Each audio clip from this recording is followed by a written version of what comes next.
ഇന്ന് ഞാൻ നിങ്ങളോട് പങ്കുവെക്കാനായിട്ട് ആഗ്രഹിക്കുന്നത് നമ്മുടെ ജീവിതത്തിലെ വളരെ പ്രധാനപ്പെട്ട ഒരു മേഖലയാണ് നമ്മുടെ പ്രാർത്ഥനാ ജീവിതം. നമ്മുടെ ശക്തി നമ്മുടെ പ്രാർത്ഥനയുടെ ശക്തിയാണ്. ഞാൻ എന്താ പറഞ്ഞേ? ഞാൻ എന്തേലും പറഞ്ഞായിരുന്നു? നമ്മുടെ ശക്തി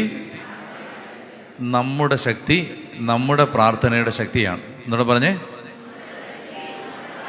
അപ്പോൾ ഒരു കുടുംബത്തിൻ്റെ ശക്തി എന്ന് പറയുന്നത് ആ കുടുംബത്തിൻ്റെ പ്രാർത്ഥനയുടെ ശക്തിയാണ്. അപ്പോൾ അതുകൊണ്ട് തന്നെ എത്രമാത്രം ഒരു കുടുംബം പ്രാർത്ഥനയിൽ വളരുന്നു എന്നത് വളരെ പ്രധാനപ്പെട്ട കാര്യമാണ്. പ്രാർത്ഥിക്കാത്തൊരു കുടുംബത്തിന് ഈ കാലഘട്ടത്തിലെ ദുരന്തങ്ങളെയും ദുഃഖങ്ങളെയും നേരിട്ട് മുന്നോട്ട് പോകാൻ പറ്റില്ല. പ്രാർത്ഥിക്കാത്തൊരു കുടുംബത്തിന് ദൈവാനുഭവമില്ല. പ്രാർത്ഥിക്കാത്തൊരു ജീവിതത്തിന് ഈ കാലഘട്ടത്തിലെ പ്രയാസങ്ങളെ നേരിടാനുള്ള കഴിവില്ല.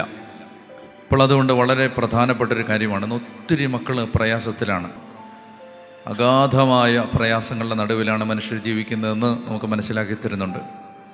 ഇപ്പോൾ പ്രത്യേകിച്ച് അതൊന്നും വിശദീകരിക്കേണ്ട ആവശ്യമില്ല. അത്രമാത്രം നമുക്ക് കേട്ടാൽ നമ്മൾ ബോധം മറഞ്ഞു പോകുമോ എന്ന് ഭയപ്പെടുന്ന വിധത്തിലുള്ള പ്രയാസങ്ങളാണ് മനുഷ്യർക്കുള്ളത്. അപ്പോൾ അതൊക്കെ വെച്ച് നോക്കുമ്പോൾ നമുക്കൊക്കെ സത്യം പറഞ്ഞാൽ കാര്യമായ പ്രശ്നങ്ങളൊന്നും ഇല്ല എന്ന് പറഞ്ഞാൽ ഇത് എന്ത് ഭയാനകമായ പ്രയാസങ്ങളുടെ നടുവിലാണ് മനുഷ്യർ പോകുന്നതെന്നറിയാം. എന്ന് പറഞ്ഞാൽ നമ്മൾ ദൈവമേ ഇത് സിനിമയാണോ കഥയാണോ എന്നൊക്കെ നമ്മൾ അവിശ്വസിക്കുന്ന വിധത്തിലാണ്. എനിക്ക് പലരും എല്ലാവരുടെയും സ്വകാര്യത ആയതുകൊണ്ട് ഇതുപോലെ മൈക്കിലൂടെ ഒന്നും പറയാൻ അത് നല്ലതല്ലല്ലോ എന്നോർത്ത് ഞാനത് പങ്കുവെക്കുന്നില്ലെന്നേ ഉള്ളൂ. എന്തുമാത്രം പ്രയാസങ്ങളിലാണ് മനുഷ്യർ. സത്യം പറഞ്ഞാൽ മനുഷ്യരിങ്ങനെ അങ്ങ് ജീവിച്ച് പോന്നേ ഉള്ളൂ. നമുക്ക് ഈ ധ്യാനത്തിനൊക്കെ വരുന്ന ആളുകൾ അവർ പറയുന്ന ഒരു ഹൃദയത്തിൽ അവരുടെ വേദന സൂക്ഷിക്കുന്നത് പറയുന്നത് കേട്ടാൽ ദൈവമേ നമ്മൾ എന്നെ ചെയ്യും. അപ്പോൾ ഈ കാലഘട്ടത്തിൽ മനുഷ്യന് ജീവിക്കണമെങ്കിൽ ആഴമായ പ്രാർത്ഥനാ ജീവിതമുണ്ടെങ്കിലേ മുന്നോട്ട് പോകാൻ പറ്റൂ. നിങ്ങൾ വിചാരിക്കുന്നതിനേക്കാൾ സങ്കീർണമാവുകയാണ് പ്രശ്നങ്ങൾ. ഇപ്പം നിങ്ങളുടെ മാതാപിതാക്കളോ നിങ്ങളോ ജീവിച്ചിരുന്ന ഒരു കാലഘട്ടത്തിലെയോ തലമുറയിലെയോ പ്രതിസന്ധികളല്ല ഇന്നത്തെ മക്കൾ അനുഭവിക്കുന്നത്. ചെറിയ കുഞ്ഞുങ്ങളുടെ പ്രായം മുതലേ വലിയ പ്രശ്നമാണ്, വലിയ പ്രശ്നങ്ങൾ. അത് ചില പ്രത്യേക പ്രശ്നങ്ങൾ മേഖലകൾ മാത്രമല്ല. അതായത് ചിന്താഗതികളൊക്കെ മാറിപ്പോയി അല്ലേ എന്ന് പറഞ്ഞാൽ മനുഷ്യൻ്റെ കാഴ്ചപ്പാട് മാറിപ്പോയി. ഈ പത്തനംതിട്ട ജില്ലയിലാണ് ഉദ്ദിഷ്ടകാര്യ പ്രാപ്തിക്കായി ഒരു ഭാര്യയും ഭർത്താവും 2 പേരെ മുറിച്ച് നരബലി നടത്തിയത്. അപ്പോൾ എന്ന് പറഞ്ഞാൽ നമുക്കത് മനുഷ്യനിപ്പോൾ ആ വഴിക്കൊക്കെ ചിന്തിക്കാൻ പറ്റും. നമുക്കത് ഒരു അസാധാരണ സംഭവമല്ലാതായി മാറുകയാണ്. അപ്പോൾ അതുകൊണ്ട് ഇപ്പം ജ്യൂസൊക്കെ വാങ്ങിച്ചു കുടിക്കാൻ എല്ലാവർക്കും പേടിയാണ്. കാരണം ആരെയും വിശ്വസിക്കാൻ പറ്റാത്ത കാലമാണ്. ഞാനതുകൊണ്ട് ഇപ്പം ജ്യൂസൊന്നും കുടിക്കുന്നില്ല. അപ്പോൾ നമുക്ക് എന്ന് പറഞ്ഞാൽ മനുഷ്യൻ അങ്ങനെ മാറുകയാണ്. പറഞ്ഞേ ഹല്ലേലൂയാ, പറഞ്ഞേ ഹല്ലേലൂയാ, ഹല്ലേലൂയാ. പിന്നെ നമ്മുടെ കുഞ്ഞുങ്ങളാണെങ്കിലും ചെറിയ കുട്ടികളാണെങ്കിലും ചെറിയ കുഞ്ഞുങ്ങളൊക്കെ വന്നിട്ട് പറയുന്ന പ്രശ്നങ്ങൾ കേട്ടാൽ നമ്മൾ അന്ധാളിച്ചു പോകും. ഇപ്പം ലോകം അതുകൊണ്ട് നമ്മൾ അതിനെ ഒന്ന് ഓർത്തിനി അതിലേക്കൊക്കെ പ്രശ്നങ്ങളുടെ സങ്കീർണതകൾ വിവരിച്ച് നമ്മുടെ മനസ്സിനെ കൂടുതൽ അസ്വസ്ഥമാക്കുക എന്നുള്ളതല്ല എൻ്റെ ഉദ്ദേശം. ഞാൻ പറഞ്ഞു വരുന്നത് നമുക്ക് പ്രാർത്ഥിക്കാത്ത ഒരു കുടുംബത്തിന് നിലനിൽക്കാൻ പറ്റില്ല. ഞാൻ ഒരുപാട് തവണ പറഞ്ഞിട്ടുണ്ട്, നിങ്ങളോട് മുൻപ് ഇത് ഞാൻ പറഞ്ഞിട്ടുണ്ട്. പ്രാർത്ഥന എന്ന് പറയുന്നത് ഒരു നിക്ഷേപമാണ്. എന്താണ് പ്രാർത്ഥന എന്ന് പറയുന്നത്? നിക്ഷേപമാണ്. അപ്പോൾ ഈ പ്രാർത്ഥിക്കുന്നത് നിക്ഷേപമായിട്ട് കാണണം. ഇപ്പം നമ്മൾ ഡിസംബർ 1-ാം തീയതി 10,000 രൂപ ബാങ്കിലിട്ടു, ഡിസംബർ 2-ാം തീയതി 10,000 രൂപ ഇട്ടു. അങ്ങനെ 30 ദിവസം, ഡിസംബർ 30, 31 വരെ 31 ദിവസം 10,000 രൂപ വീതം ഇട്ടാൽ നിങ്ങളുടെ അക്കൗണ്ടിൽ എത്ര രൂപയുണ്ടാവും? ഞാൻ കണക്കിന് തോറ്റ ആളാണ്, നിങ്ങളതുകൊണ്ട് എന്നോട് ഉത്തരം പറയണം. എനിക്ക് ഇത്രയും വലിയ കണക്കൊന്നും കൂട്ടാനുള്ള ത്രാണിയില്ല. 31 ദിവസം നിങ്ങൾ ഡെയിലി 10,000 രൂപ വീതം ബാങ്കിലിട്ടാൽ നിങ്ങളുടെ അക്കൗണ്ടിൽ എത്ര ഉണ്ടാവും? 31 ലക്ഷമാണോ മോളെ? നീ തെറ്റിച്ച് പറയരുത്. 3 ലക്ഷമാണോ? എനിക്കറിഞ്ഞുകൂടാ, ഞാൻ കണക്കിന് തോറ്റ ആളാണ്, എനിക്കറിഞ്ഞുകൂടാ. ഞാൻ ഏത് കണക്ക് പറഞ്ഞാലും തെറ്റും. അതുകൊണ്ട് അപ്പോൾ ഏതായാലും 31-ാം തീയതി ചെല്ലുമ്പോൾ നിങ്ങൾ പറഞ്ഞ കണക്കനുസരിച്ച് 3 ലക്ഷമോ 3,10,10,000 31 ലക്ഷമോ എത്ര ആയാലും അതവിടെ ഉണ്ടാവും. ഒരു കാര്യം മനസ്സിലാക്കേണ്ടത് ഇതാണ്, നമ്മൾ പ്രാർത്ഥിക്കുന്ന പ്രാർത്ഥനകൾ പാഴായി പോകുന്നില്ല. അടുത്തിരിക്കുന്ന ആളോട് പറഞ്ഞേ, നമ്മുടെ പ്രാർത്ഥനകൾ പാഴായി പോകുന്നു എന്ന് പറഞ്ഞാൽ, പ്രാർത്ഥനകൾ പാഴായി പോകുന്നു. പ്രാർത്ഥനകൾ പാഴായി പോവില്ല എന്ന് പറഞ്ഞേ, പ്രാർത്ഥനകൾ പാഴായി പോവില്ല എന്ന് പറഞ്ഞാൽ, നമ്മൾ പ്രാർത്ഥിച്ച പ്രാർത്ഥന, ദൈവമേ എന്തോരം കൊല്ലമായിട്ട് പ്രാർത്ഥിക്കുക, അതെവിടെ പോയി? ഇതെവിടെയും പോയിട്ടില്ല. അതെവിടെ കിടപ്പുണ്ട്? അത് നിങ്ങളുടെ അക്കൗണ്ടിൽ നിക്ഷേപമായിട്ട് കിടപ്പുണ്ട്. നമ്മൾ എന്ത് നിക്ഷേപിച്ചാലും അത് നമുക്ക് പലിശയും കൂട്ടുപലിശയും ചേർത്ത് തിരിച്ചു കിട്ടും. നിക്ഷേപങ്ങളുടെ പ്രത്യേകത അതാണ്. അതായത് നമ്മൾ നിക്ഷേപിക്കുന്നത് നമുക്ക് കാലാന്തരത്തിൽ തിരിച്ചു കിട്ടും. പറഞ്ഞേ ഹല്ലേലൂയാ. ഞാൻ ആലോചിക്കാറുണ്ട്, എപ്പോഴും ആലോചിക്കാറുണ്ട്. അതായത് ഞാനിങ്ങനെ ഈ വഴിക്കൊന്നും തിരിഞ്ഞ് വരേണ്ട ഒരാളല്ല എന്ന് പറഞ്ഞാൽ, ഞാൻ അങ്ങനെയൊന്നും വരേണ്ട ഒരാളേ അല്ല. അപ്പോൾ ഞാൻ ആലോചിക്കാറുണ്ട്, ദൈവമേ ദൈവവചനം പ്രഘോഷിക്കാൻ, വർഷത്തിലെ 365 ദിവസവും കർത്താവിൻ്റെ വചനമായിട്ട് യാത്ര ചെയ്യാൻ. അപ്പോൾ അങ്ങനെ ഒരു ഭാഗ്യം ദൈവം എനിക്ക് തന്നു, ഭാഗ്യമാണ്. അപ്പോൾ ഞാനത് ആലോചിച്ച് നോക്കി, ഇതൊക്കെ ആരുടെ പ്രാർത്ഥനയാണ്? ഞാൻ എപ്പോഴും ഓർക്കുന്നത് എൻ്റെ വല്യമ്മ, അപ്പൻ്റെ അമ്മ 102 വയസ്സുള്ളപ്പോഴാണ് മരിച്ചത്. 102 വയസ്സ്. ഞാൻ ഈ മരിക്കുന്നതിന് കുറച്ച് നാൾ മുമ്പ്, കോവിഡൊക്കെ ആയിരുന്നുകൊണ്ട് കാണാൻ പോകാൻ പറ്റില്ലായിരുന്നു. മരിക്കുന്നതിന് കുറച്ച് നാൾ മുമ്പ് അങ്ങനെ ബന്ധുക്കളൊക്കെ വിളിച്ചിട്ട് പരാതി കുറച്ചിൽ കൂടുതലായപ്പോൾ ഞാൻ ആദർശച്ചനെയും കൊണ്ട് ഞങ്ങൾ ഒരു ദിവസം പോയി അവിടെ ചെന്ന്, അമ്മച്ചി വയ്യാതെ, തീരെ വയ്യ, മരിക്കുന്നതിന് ഒരു 5-6 മാസം മുമ്പാണെന്ന് തോന്നുന്നു. അപ്പോൾ അന്നേരം ചെന്നിരിക്കുമ്പോഴും അമ്മച്ചി ദൈവത്തെക്കുറിച്ചും കർത്താവിനെക്കുറിച്ചും പ്രാർത്ഥനയെക്കുറിച്ചുമാണ് അമ്മച്ചിയുടെ തലയ്ക്കകത്ത് മുഴുവൻ. അപ്പോൾ ഈ വളരെ ചെറുപ്പം മുതലേ ഞാൻ ഓർക്കുന്നുണ്ട്. തീരെ ചെറുപ്പമായിരുന്ന കാലം മുതലേ ഞാൻ കണ്ടിട്ടുണ്ട്, ഇങ്ങനെ ഈ കട്ടിലിരുന്ന് തലയിലൊരു കീറ്റത്തോർത്തൊക്കെ ഇട്ട് ഇങ്ങനെ ഇരുന്ന്, അതിരാവിലെ തിരുസന്നിധി, അതൊക്കെ ഇങ്ങനെ പാടി. അതിരാവിലെയാണ് നമുക്ക് ഉറക്കം കിട്ടുന്നത്, നമ്മൾ ഉറങ്ങുന്നവരാണ്. അമ്മച്ചി അമ്മച്ചിക്ക് ഒരു പണിയില്ല, യാതൊരു പണിയില്ല, രാവിലെ ഉറങ്ങത്തുമില്ല, മനുഷ്യരെ ഉറക്കത്തുമില്ല എന്ന് പറഞ്ഞുകൊണ്ട് ഞങ്ങൾ ഒത്തിരി കുറ്റം പറഞ്ഞിട്ടുണ്ട്. അമ്മച്ചിയെ കളിയാക്കിയിട്ടുണ്ട്, കുറ്റം പറഞ്ഞിട്ടുണ്ട്, അമ്മച്ചിയോട് പറഞ്ഞിട്ടുണ്ട്. അമ്മച്ചിക്ക് വേറെ, അമ്മച്ചി ഈ സൈലൻ്റായ പ്രാർത്ഥനയൊന്നും അമ്മച്ചിക്ക് അറിയാൻ പാടില്ലേ, ഈ ഉറക്കെയുള്ള പ്രാർത്ഥന. ഇപ്പോൾ രാവിലെ എഴുന്നേറ്റിരുന്ന് പ്രാർത്ഥന, പിന്നെ ഉച്ചയ്ക്ക് പ്രാർത്ഥന, പിന്നെ ഈ ബൈബിൾ എടുത്ത് ഇങ്ങനെ വായിച്ചുകൊണ്ടിരിക്കുന്നു.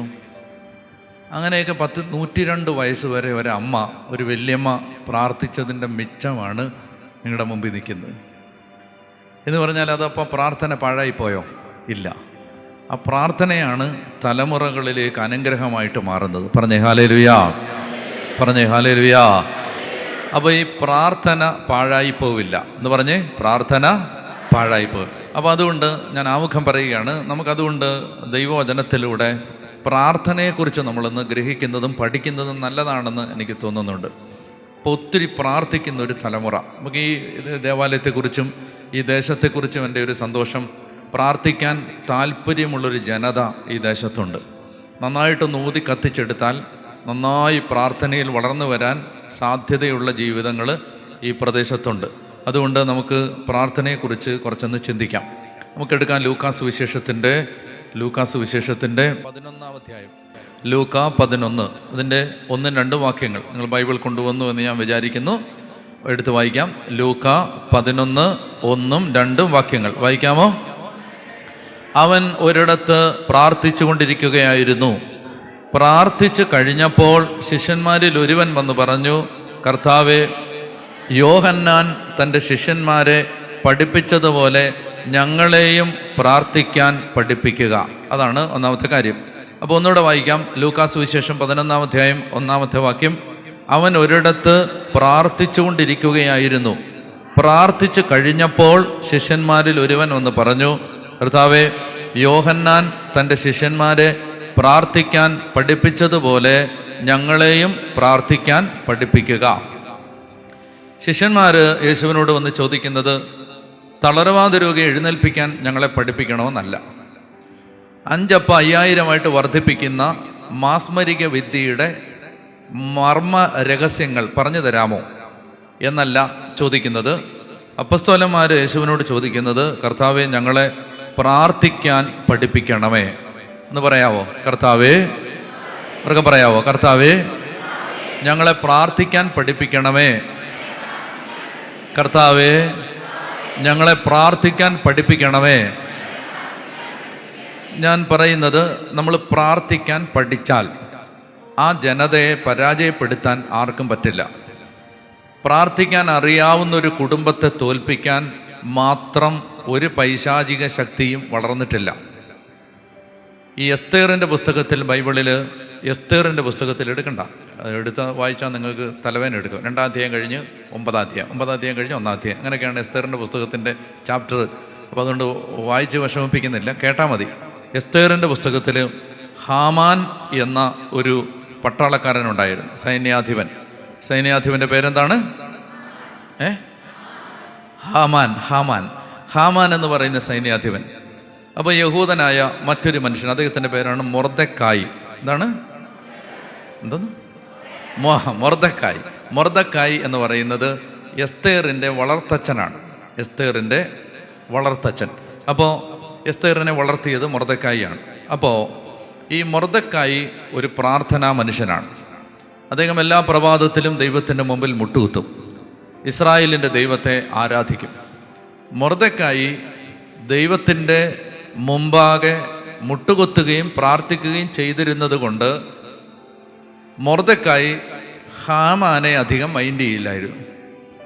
ഹാമാൻ ആദരവും അംഗീകാരവും ബഹുമാനവും പ്രതീക്ഷിച്ച് ജീവിച്ച ആളാണ്. ഹാമാന് എല്ലാവരും എന്നെ ബഹുമാനിക്കണം, അങ്ങനെയുണ്ട് ചില ആളുകൾ. എന്താണ് നിങ്ങളെന്താണ് ഞാൻ വന്നപ്പോൾ ഗുഡ് മോർണിംഗ് പറയാഞ്ഞത്, നിങ്ങളെന്താണ് എഴുന്നേക്കാത്തത്, ഇങ്ങനെ അനാവശ്യ നിർബന്ധങ്ങളുള്ള മനുഷ്യരുണ്ട്.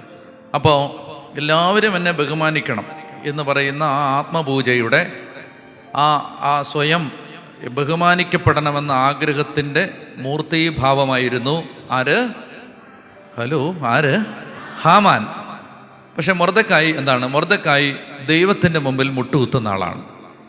ദൈവത്തിൻ്റെ മുമ്പിൽ മുട്ടുകുത്തുന്ന ഒരാൾ മനുഷ്യൻ്റെ മുമ്പിൽ അധികം മുട്ടുകുത്താൻ ഇഷ്ടപ്പെടാറില്ല.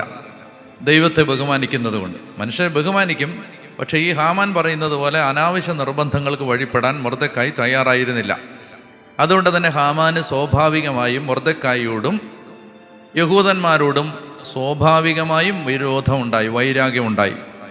അങ്ങനെ ഹാമാൻ മൊർദെക്കായിയെ കൊല്ലാൻ ഒരവസരം അന്വേഷിച്ചു കൊണ്ടേയിരുന്നു. അങ്ങനെ ഇരിക്കുമ്പോഴാണ് ഒരവസരം വന്നു ചേർന്നു, യഹൂദന്മാരെ എല്ലാം നശിപ്പിക്കാൻ ഒരവസരം വന്നു ചേർന്നു. മൊർദെക്കായിയെ തൂക്കിലേറ്റാനുള്ള ഗൂഢമായ ഒരു പദ്ധതി ഹാമാൻ തയ്യാറാക്കുകയും മൊർദെക്കായിയെ പരസ്യമായി പൊതുനിരത്തിൽ വെച്ച് എല്ലാവരും കാണുകയെ തൂക്കിലേറ്റുന്നതിന് വേണ്ടി വലിയൊരു കഴുമരം ഹാമാൻ തയ്യാറാക്കുകയും ചെയ്തു. അപ്പം ഇങ്ങനെ ഹാമാൻ ഈ കഴുമരം തയ്യാറാക്കി മൊർദെക്കായിയുടെ കൊല സ്വപ്നം കണ്ട്, കിനാവ് കണ്ട് ജീവിക്കുമ്പോൾ മൊർദെക്കായി എന്ത് ചെയ്യുകയായിരുന്നു? മുട്ടുകുത്തി ദൈവത്തെ ആരാധിക്കുകയായിരുന്നു. പറയാവോ ഹല്ലേലൂയാ?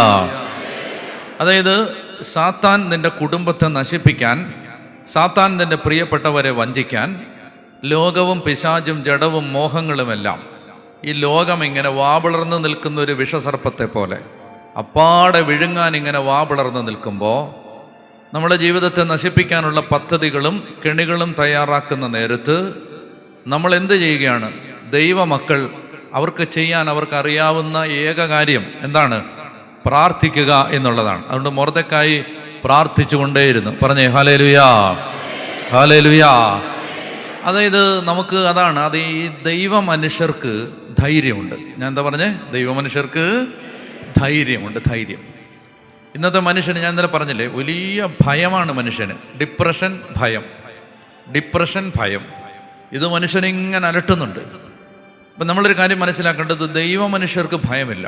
ഏലിയായുടെ ചരിത്രം ഒരു നാടകമാണെങ്കിൽ ആ നാടകത്തിനകത്തേക്ക് ഏലിയ എന്ന പ്രധാന കഥാപാത്രം കയറി വരുന്നത് ആമുഖങ്ങളില്ലാതെയാണ്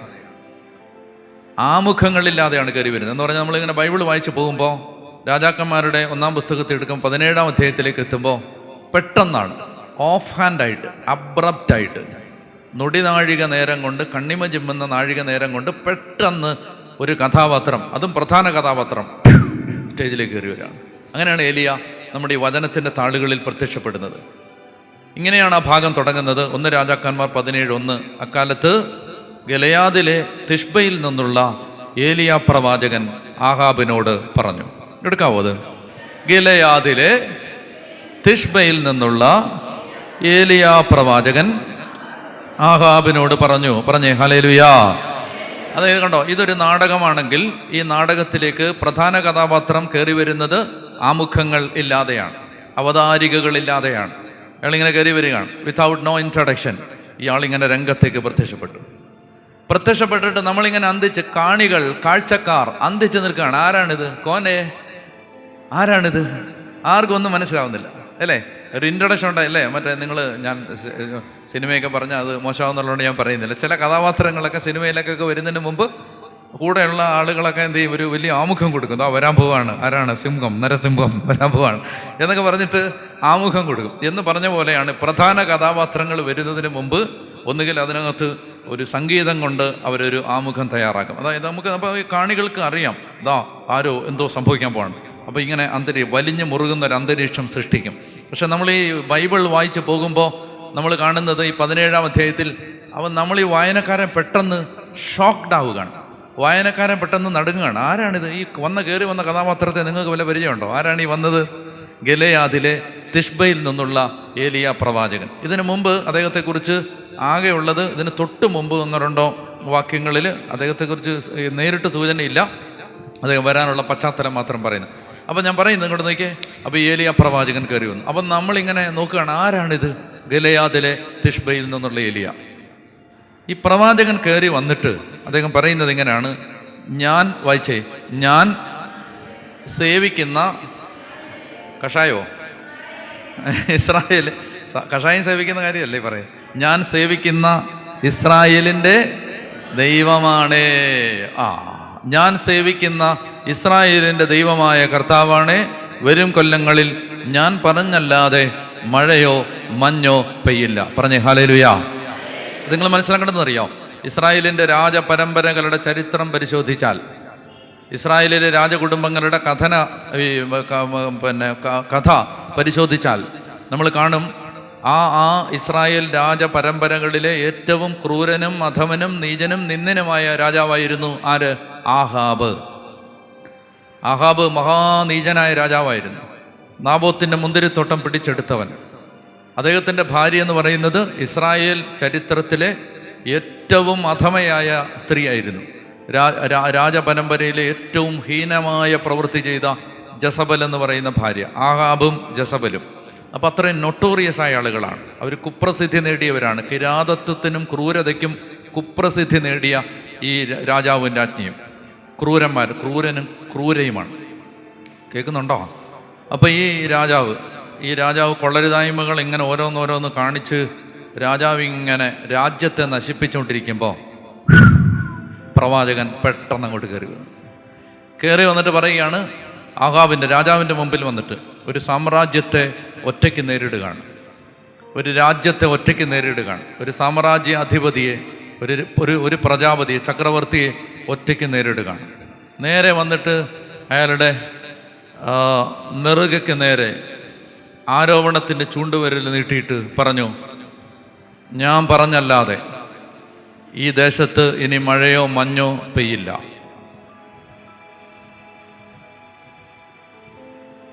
നിങ്ങൾ ബൈബിൾ വായിക്കുന്നത് ശ്രദ്ധയോടെയാണെങ്കിൽ നിങ്ങൾ ഈ ഭാഗത്ത് വരുമ്പോൾ വായനക്കാരൻ്റെ മനസ്സ് അസ്വസ്ഥമാവും. നിങ്ങൾ ചിന്തിക്കാൻ തുടങ്ങും, അയ്യോ, ഈ പ്രവാചകൻ ഇങ്ങനെ പറയാൻ എവിടുന്ന് കിട്ടി ഈ ധൈര്യം? എന്താണ് ഈ മനുഷ്യൻ്റെ ധൈര്യം? എന്താണ് ഈ മനുഷ്യൻ്റെ ധൈര്യം? നിങ്ങൾ ഈ ചരിത്രം ഒന്നും വായിച്ചാൽ നിങ്ങൾക്ക് ഏലിയായെക്കുറിച്ച് ഒന്നും കിട്ടില്ല. ഏലിയായെക്കുറിച്ച് നിങ്ങൾക്ക് എന്തെങ്കിലും അറിയണമെങ്കിൽ അതിനൊരൊറ്റ വാചകമേ ഉള്ളൂ ബൈബിളിൽ. ആ വാചകം ഇതാണ്, ഞാൻ സേവിക്കുന്ന ഇസ്രായേലിൻ്റെ ദൈവമായ കർത്താവാണ്. ധൈര്യം എവിടുന്നറിയാമോ? ഇതിൻ്റെ ഇംഗ്ലീഷ് എങ്ങനെയാണ്? The Lord God of Israel before whom I stand, before whose face I stand. The Lord of Israel, before whose face I stand. ഞാൻ ആരുടെ മുഖത്തിൻ്റെ മുമ്പിലാണോ ജീവിക്കുന്നത് ആ ഇസ്രായേലിൻ്റെ ദൈവമാണ്. ധൈര്യം എവിടെ നിന്നാണ് വരുന്നതെന്നറിയാമോ? അതായത് ഒരു മനുഷ്യൻ ദൈവത്തിൻ്റെ മുഖത്തിന് മുമ്പിൽ ജീവിക്കുന്നവന് കിട്ടുന്ന ധൈര്യമാണത്. ദൈവത്തിൻ്റെ മുഖത്തിന് മുമ്പിൽ ദൈവത്തെ നോക്കിയിരിക്കുന്നവന് കിട്ടുന്ന ധൈര്യമാണത്. ആരെയാണ് അയാൾ വെല്ലുവിളിക്കുന്നത്? ഈ രാജ്യത്തിലെ രാജപരമ്പരയിലെ ഏറ്റവും നീചനായ രാജാവിൻ്റെയും ഏറ്റവും അധമയായ രാജ്ഞിയുടെയും മിഴികളിൽ നോക്കിയിട്ട് ഭയലേശമില്ലാതെ അയാൾ പറയുകയാണ്, ഞാൻ പറഞ്ഞല്ലാതെ ഇനി മഴയോ മഞ്ഞോ പെയ്യില്ല. കൊടുങ്കാറ്റ് പോലെ അയാൾ ആ രംഗത്ത് നിന്ന് നിഷ്ക്രമിച്ചു. അയാൾ ആ രംഗത്ത് നിന്നും അപ്രത്യക്ഷനായി. പറഞ്ഞേ ഹല്ലേലൂയാ. അപ്പൊ അതാണ് 27-ാം സങ്കീർത്തനം എടുക്കുക. 27-ാം സങ്കീർത്തനം 8-ാമത്തെ വാക്യം. 27-ാം സങ്കീർത്തനം 8-ാം വാക്യം വായിക്കാവോ? എൻ്റെ മുഖം തേടുവിനെന്ന് അവിടുന്ന് കൽപ്പിച്ചു. കർത്താവേ, അങ്ങയുടെ മുഖം ഞാൻ തേടുന്നുവെന്ന് എൻ്റെ ഹൃദയം അങ്ങയോട് മന്ത്രിക്കുന്നു. എന്നോട് വായിക്കാമോ? എൻ്റെ മുഖം തേടുവിനെന്ന് അവിടുന്ന് കൽപ്പിച്ചു. കർത്താവേ, അങ്ങയുടെ മുഖം ഞാൻ തേടുന്നുവെന്ന് എൻ്റെ ഹൃദയം. അപ്പൊ ഇത് മനസ്സിലാവുന്നുണ്ടോ? അതായത് പ്രാർത്ഥനയിൽ ദൈവത്തിൻ്റെ മുഖം തേടുന്ന ഒരു വ്യക്തിക്ക് അസാധാരണമായ ധൈര്യമുണ്ടാവും. 3-ാം സങ്കീർത്തനം, ഉച്ചത്തിൽ ഞാൻ കർത്താവിനെ വിളിച്ചപേക്ഷിക്കുന്നു, തൻ്റെ വിശുദ്ധ പർവ്വതത്തിൽ നിന്ന് അവിടുന്ന് എനിക്ക് ഉത്തരം അരുളുന്നു. എങ്ങനെ ഞാൻ കർത്താവിനെ വിളിച്ച? ഞരങ്ങി മൂളിയാണോ? പിന്നെ അങ്ങനെ അങ്ങനെ വേണം വിളിക്കാൻ. കർത്താവിനെ വിളിക്കുമ്പോൾ ഉച്ചത്തിൽ ഞാൻ കർത്താവിനെ വിളിച്ചപേക്ഷിക്കുന്നു, തൻ്റെ വിശുദ്ധ പർവ്വതത്തിൽ നിന്ന് അവിടുന്ന് എനിക്ക് ഉത്തരം അരുളുന്നു. അടുത്ത് 5-ാമത്തെ വാക്യം, ഞാൻ ശാന്തമായി കിടന്നുറങ്ങുന്നു, ഉണർന്നെഴുന്നേൽക്കുന്നു. എന്തെന്നാൽ ഞാൻ കർത്താവിൻ്റെ കരങ്ങളിലാണ്. എനിക്കെതിരെ പാളയമടിച്ചിരിക്കുന്ന 10,000 ഞാൻ ഭയപ്പെടുകയില്ല. കണ്ടോ? ഹല്ലേലൂയാ. ദൈവത്തിൽ നിന്ന് മാത്രം കിട്ടുന്ന ഒരു ധൈര്യമാണത്. എനിക്കെതിരെ പാളയമടിച്ചിരിക്കുന്ന 10,000 ഞാൻ ഭയപ്പെടുകയില്ല. എന്തുകൊണ്ടാണ് ഭയപ്പെടാത്തത്? പറ. ഞാൻ കർത്താവിൻ്റെ കരങ്ങളിലാണ്, അതുകൊണ്ടാണ് ഭയപ്പെടാത്തത്. ഭക്തന് കിട്ടുന്ന ഉറപ്പാണിത്. ദൈവ പൈതലിന് കിട്ടുന്ന ഉറപ്പാണിത്. എന്താ? എല്ലാം ദൈവത്തിൻ്റെ കരങ്ങളിലാണ്. ഞാൻ ദൈവത്തിൻ്റെ കരങ്ങളിലാണ്. എൻ്റെ മക്കൾ ദൈവത്തിൻ്റെ കരങ്ങളിലാണ്. എൻ്റെ കുടുംബം ദൈവത്തിൻ്റെ കരങ്ങളിലാണ്. എൻ്റെ ആത്മാവ് ദൈവത്തിൻ്റെ കരങ്ങളിലാണ്. എൻ്റെ വാഹനം ദൈവത്തിൻ്റെ കരങ്ങളിലാണ്. പറഞ്ഞേ ഹല്ലേലൂയാ. അസാധാരണമായ ധൈര്യം കിട്ടും. മനസ്സിലായോ? അതായത് ദൈവം, നിങ്ങൾ ദൈവത്തിൽ വിശ്വസിക്കുന്നുണ്ടോ? Yes or no? ഉണ്ടോ? ദൈവത്തിൽ വിശ്വസിക്കുന്നുണ്ടോ? വിശ്വസിക്കുന്നുണ്ടെങ്കിൽ 3 കാര്യങ്ങളാണ് യഥാർത്ഥത്തിൽ നാം വിശ്വസിക്കുന്നത്. ഒന്നാമത്തെ കാര്യം, ദൈവം അനന്ത ജ്ഞാനമാണ്, ഇൻഫിനിറ്റ് വിസ്ഡമാണ്. ദൈവം അനന്ത ജ്ഞാനമാണ് എന്ന് പറഞ്ഞാൽ ദൈവത്തിൻ്റെ അറിവിൻ്റെ വെളിയിൽ ഒന്നും സംഭവിക്കുന്നില്ല. അല്ലെങ്കിൽ കുറച്ചുകൂടെ ലളിതമായിട്ട് പറഞ്ഞാൽ, ദൈവം അറിയാതെ ഒന്നും സംഭവിക്കുന്നില്ല. അപ്പോൾ വിശ്വസിക്കുന്നു എന്ന് പറഞ്ഞാൽ അതിൻ്റെ ഒന്നാമത്തെ കാര്യം എന്ന് പറഞ്ഞാൽ ദൈവം അറിയാതെ ഒന്നും സംഭവിക്കുന്നില്ല. പറഞ്ഞേ ഹല്ലേലൂയാ. ഞാൻ കർത്താവിനെ തേടി, ഞാൻ ദൈവത്തിൻ്റെ കരങ്ങളിലാണ്, സർവ്വഭയങ്ങളിൽ നിന്ന് അവിടുന്ന് എന്നെ മോചിപ്പിച്ചു. പറഞ്ഞേ, സർവ്വഭയങ്ങളിൽ നിന്ന് അവിടുന്ന് എന്നെ മോചിപ്പിച്ചു. അപ്പോൾ ദൈവത്തിൽ വിശ്വസിക്കുക എന്ന് പറഞ്ഞാൽ ഒന്നാമത്തെ കാര്യം, ദൈവം അറിയാതെ ജീവിതത്തിലൊന്നും സംഭവിക്കുന്നില്ല. എന്താണത്? ദൈവം അറിയാതെ ജീവിതത്തിലൊന്നും സംഭവിക്കുന്നില്ല. രണ്ടാമത്തേത്, ദൈവം സർവശക്തനാണ്. ദൈവത്തിൽ വിശ്വസിക്കുന്നതിൻ്റെ രണ്ടാമത്തെ അർത്ഥം, എൻ്റെ ദൈവത്തിൻ്റെ ശക്തിക്ക് വെളിയിലല്ല കാര്യങ്ങൾ നടക്കുന്നത് എന്ന് പറഞ്ഞാൽ, ദൈവത്തിൻ്റെ കഴിവുകേട് കൊണ്ടല്ല ഇത് സംഭവിച്ചത്, ദൈവം എന്നെ സ്നേഹിക്കാത്തത് കൊണ്ടല്ല ഇത് സംഭവിച്ചത്, ഇത് ദൈവത്തിൻ്റെ ശക്തിക്കകത്താണ് സംഭവിച്ചത്, ഒന്ന് ദൈവത്തിൻ്റെ ജ്ഞാനത്തിനകത്താണ് സംഭവിച്ചത്. മൂന്നാമത്തെ കാര്യം എന്ന് പറയുന്നത്, ദൈവത്തിൽ വിശ്വസിക്കുക എന്ന് പറയുന്നതിന് മൂന്നാമത്തെ അർത്ഥം, ദൈവം അനന്ത നന്മയാണ്. ദൈവം എനിക്ക് ദോഷമൊന്നും ചെയ്യില്ല, ദോഷമൊന്നും ചെയ്യില്ല. പറഞ്ഞേ ഹല്ലേലൂയാ. ദൈവം എനിക്ക് ദോഷമൊന്നും ചെയ്യില്ല. അതാണ് അനന്ത നന്മയാണ്, അനന്ത നന്മ. അതാണ് ദോഷമായിട്ടൊന്നും എൻ്റെ താതൻ ചെയ്യുകയില്ല, എന്നെ അവനടിച്ചാലും അവൻ എന്നെ സ്നേഹി. അപ്പം അതാണത്. ദൈവം ദോഷമൊന്നും ചെയ്യില്ല.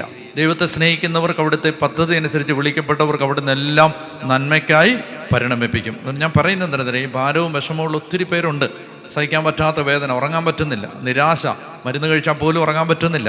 ഇങ്ങനെയുള്ള ആളുകളുടെ എണ്ണം കൂടിക്കൂടി വരികയാണ് നമ്മുടെ സമൂഹത്തിൽ. അപ്പോൾ ഇത് എന്താണ്? നമുക്ക് ധൈര്യം വേണം. ധൈര്യം, ഈ ധൈര്യം എവിടുന്ന് കിട്ടും?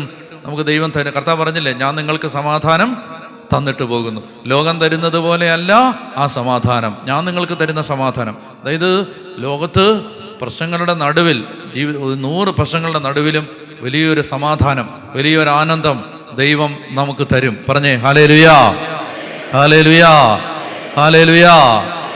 പറഞ്ഞു വന്നത് ലൂക്കാ 11 അപ്പസ്തോലന്മാർ കർത്താവിൻ്റെ അടുത്ത് വന്ന്, കർത്താവ് ഒരു സ്ഥലത്ത് പ്രാർത്ഥിച്ചുകൊണ്ടിരിക്കുകയായിരുന്നു. പ്രാർത്ഥിച്ചുകൊണ്ടിരിക്കുന്നത് കണ്ട അപ്പസ്തോലന്മാർ യേശുവിൻ്റെ അടുത്ത് വന്നു. അവർ യേശുവിനോട് ചോദിച്ചു. എന്താ ചോദിച്ചത്? കർത്താവേ, ഞങ്ങളെ പ്രാർത്ഥിക്കാൻ പഠിപ്പിക്കണം. പറഞ്ഞേ ഹല്ലേലൂയാ. ഒരു ചോദ്യം ചോദിക്കട്ടെ, പ്രാർത്ഥിക്കാൻ എളുപ്പമാണോ പാടാണോ? പ്രാർത്ഥന വളരെ എളുപ്പമാണോ പ്രയാസമാണോ? സത്യം പറ, സത്യം തുറന്ന് പറ. പ്രാർത്ഥന ഭയങ്കര എളുപ്പമാണ് എന്ന് നിങ്ങൾ എന്നോട് ചോദിച്ചാൽ ഞാൻ പറയും ഭയങ്കര പാടാ. ഇരുന്ന് പ്രാർത്ഥിക്കാന്നൊക്കെ പറഞ്ഞാൽ ഭയങ്കര പാടാ. നിങ്ങൾ ലോകത്തെ ഏറ്റവും വലിയ പ്രാർത്ഥനാ മനുഷ്യനോട് ചോദിക്കുക പ്രെയർ എളുപ്പമാണോ, അയാൾ പറയും ഭയങ്കര പാടാ. അപ്പോൾ മനസ്സിലാക്കിയുള്ള പ്രാർത്ഥനയെക്കുറിച്ച് അറിയേണ്ട ഒന്നാമത്തെ കാര്യം, നമ്മൾ പ്രാർത്ഥിക്കുന്നത് എളുപ്പമുള്ള കാര്യമല്ല. എന്തുകൊണ്ടാണ് പ്രാർത്ഥിക്കുന്നത് എളുപ്പമല്ലാത്തത്? അതിൻ്റെയൊക്കെ ഞാൻ വരാം. അതുകൊണ്ടാണ് അപ്പസ്തോലന്മാർ എളുപ്പമല്ലാത്തത് കൊണ്ടാണ് യേശുവിൻ്റെ അടുത്ത് വന്നിട്ട് പറയുന്നത്, ഞങ്ങളുടെ ഈ ജഡത്തിൻ്റെ ശക്തി കൊണ്ട്, ഈ ജഡിക സ്വഭാവം വെച്ച് പ്രാർത്ഥിക്കാൻ പറ്റില്ല. കർത്താവേ, അതുകൊണ്ട് നീ ഞങ്ങളെ പ്രാർത്ഥിക്കാൻ പഠിപ്പിക്കണമേ, സഹായിക്കണമേ. ഒന്നാമത്തെ കാര്യം അതാണ്. അപ്പസ്തോലന്മാർ യേശുവിനോട് ചോദിക്കുകയാണ്, കർത്താവ് ഞങ്ങളെ പ്രാർത്ഥിക്കാൻ പഠിപ്പിക്കണമേ. ശ്രദ്ധിക്കുന്നുണ്ടോ? ഒരു കാര്യം നിങ്ങൾ മനസ്സിലാക്കിക്കൊള്ളുക, നമ്മളെ പ്രാർത്ഥിക്കാൻ പഠിപ്പിക്കാൻ ലോകത്ത് ഒരു യൂണിവേഴ്സിറ്റിക്കും പറ്റില്ല, ഒരു പ്രബോധകനും പറ്റില്ല. പ്രാർത്ഥിക്കാൻ പഠിപ്പിക്കാൻ ലോകത്തെ ഒരു പുണ്യാത്മാവിനും നിങ്ങളെ എങ്ങനെ പ്രാർത്ഥിക്കുന്നു പറഞ്ഞ് പഠിപ്പിക്കാൻ പറ്റില്ല. പ്രാർത്ഥിക്കാൻ പഠിപ്പിക്കുന്നത് യേശു മാത്രമാണ്. ഹല്ലേലൂയാ. എന്തുകൊണ്ടാണ് യേശുവിന് മാത്രമേ? കാരണം യേശു ആദ്യന്തം ഒരു പ്രാർത്ഥനാ മനുഷ്യനായിരുന്നു. ഈ ലോകത്ത് ജീവിച്ച കാലത്ത് കർത്താവ് പ്രാർത്ഥിച്ചു. ഹെബ്രായ ലേഖനം 5-ാം അധ്യായം എടുക്കുക. ഹെബ്രായ ലേഖനം 5-ാം അധ്യായത്തിൽ യേശുവിൻ്റെ പ്രാർത്ഥനയെക്കുറിച്ച് പറയുന്നുണ്ട്. ഹെബ്രായ ലേഖനം 5-ാം അധ്യായത്തിൽ ഹെബ്രായർ 5 കിട്ടിയോ? 5 ഇപ്പോൾ പറയാം. 7-ാമത്തെ വാക്യം. ഹെബ്രായ ലേഖനം 5-ാം അധ്യായം 7-ാമത്തെ വാക്യം വായിക്കാമോ? തൻ്റെ ഉറക്കെ വായിക്കണം പോരാ. തൻ്റെ ഐഹിക ജീവിത കാലത്ത് ക്രിസ്തു മരണത്തിൽ നിന്ന് തന്നെ രക്ഷിക്കാൻ കഴിവുള്ളവന് കണ്ണീരോടും വലിയ വിലാപത്തോടും കൂടെ പ്രാർത്ഥനകളും യാചനകളും സമർപ്പിച്ചു. തൻ്റെ ഐഹിക ജീവിതകാലത്ത് ക്രിസ്തു, ഐഹിക ജീവിതം എന്ന് പറഞ്ഞാൽ ഈ ലോകത്ത് ജീവിച്ച കാലത്ത്, തൻ്റെ മനുഷ്യാവതാര കാലത്ത് 33 വർഷം. ഹെബ്രായർ 5-7-ാമത്തെ വാക്യം പറയുകയാണ്, തൻ്റെ ഐഹിക ജീവിതകാലത്ത് ക്രിസ്തു മരണത്തിൽ നിന്ന് തന്നെ രക്ഷിക്കാൻ കഴിവുള്ളവൻ്റെ മുമ്പിൽ കണ്ണീരോടും വലിയ അപ്പൊ എങ്ങനെയാ പ്രാർത്ഥിച്ച ഈശോ എങ്ങനെ പ്രാർത്ഥിച്ചേ? എങ്ങനെ പ്രാർത്ഥിച്ചേ? അതായത് നാം എല്ലാവരും പ്രാർത്ഥിച്ച് കർത്താവിൽ നിന്ന് അനുഗ്രഹങ്ങളും കരുണയും യാചിക്കണം. പറട്ടെ. ഹരിണിവനായ അങ്ങനല്ല പ്രാർത്ഥിച്ചത്. പിന്നെ എങ്ങനെ പ്രാർത്ഥിച്ചത്? കണ്ണീരോടും വലിയ വിലാപത്ത്. യേശുവിൻ്റെ പ്രാർത്ഥന കരഞ്ഞുകൊണ്ടുള്ള പ്രാർത്ഥനയായിരുന്നു. ഇവിടെ പറയുകയാണ് എങ്ങനെ പ്രാർത്ഥിച്ച യേശു കണ്ണുനീരോടെ. അപ്പൊ പ്രാർത്ഥന എന്ന് പറയുന്നത്, ഇപ്പൊ ഒരാൾ കരയുന്നത് അങ്ങനെ കരയുന്നത് പറ്റുമോ? അങ്ങനെ എളുപ്പത്തിൽ ഇപ്പൊ നിങ്ങൾ എന്നോട് പറയാം, അച്ഛൻ ഒന്ന് കരഞ്ഞേ, അങ്ങനെ സ്വിച്ചിട്ട് പോലൊക്കെ കരയാൻ പറ്റുമോ? പറ്റില്ല. എനിക്കൊരു സുഹൃത്തുണ്ട്.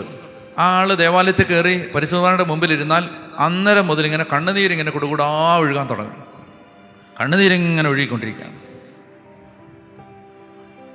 അതങ്ങനെ നമുക്ക് എന്നാൽ പിന്നെ ഞാനും പോയിരുന്നിട്ട് എന്നാ കണ്ണുനീര് ഒഴുകട്ടെ. എന്താ ഒഴുകാത്തത്? ഒന്നും ഒഴുകില്ല.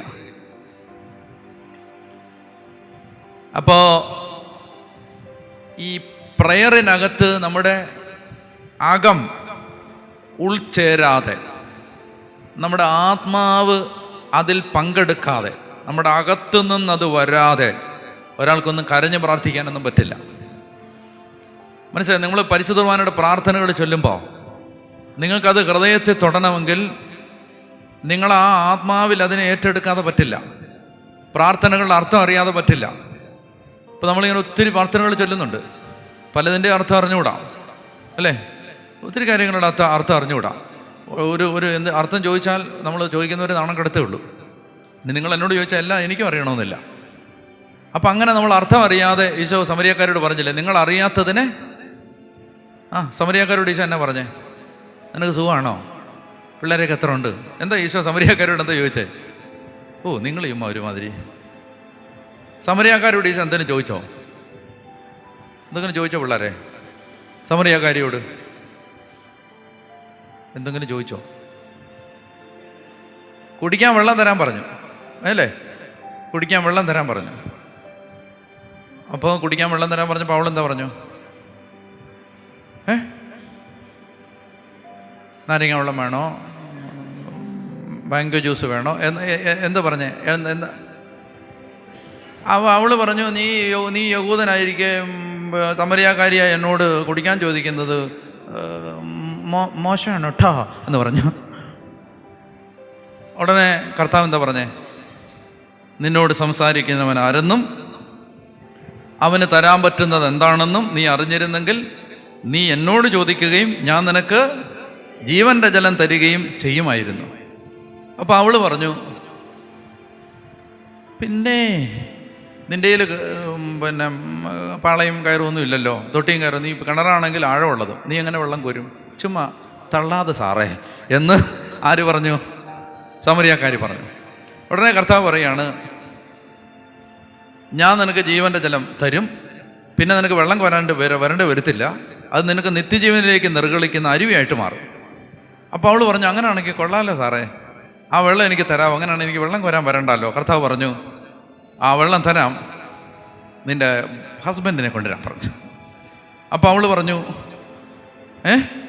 കുച്ച് നഹി ഹേ എന്ന് പറഞ്ഞു. എന്ന് പറഞ്ഞ് എനിക്ക് ഭർത്താവില്ല എന്ന് പറഞ്ഞു, എനിക്ക് ഭർത്താവില്ല. അപ്പോൾ കർത്താവ് പറഞ്ഞു, എന്ത് പറഞ്ഞു? ശരിയാണ്,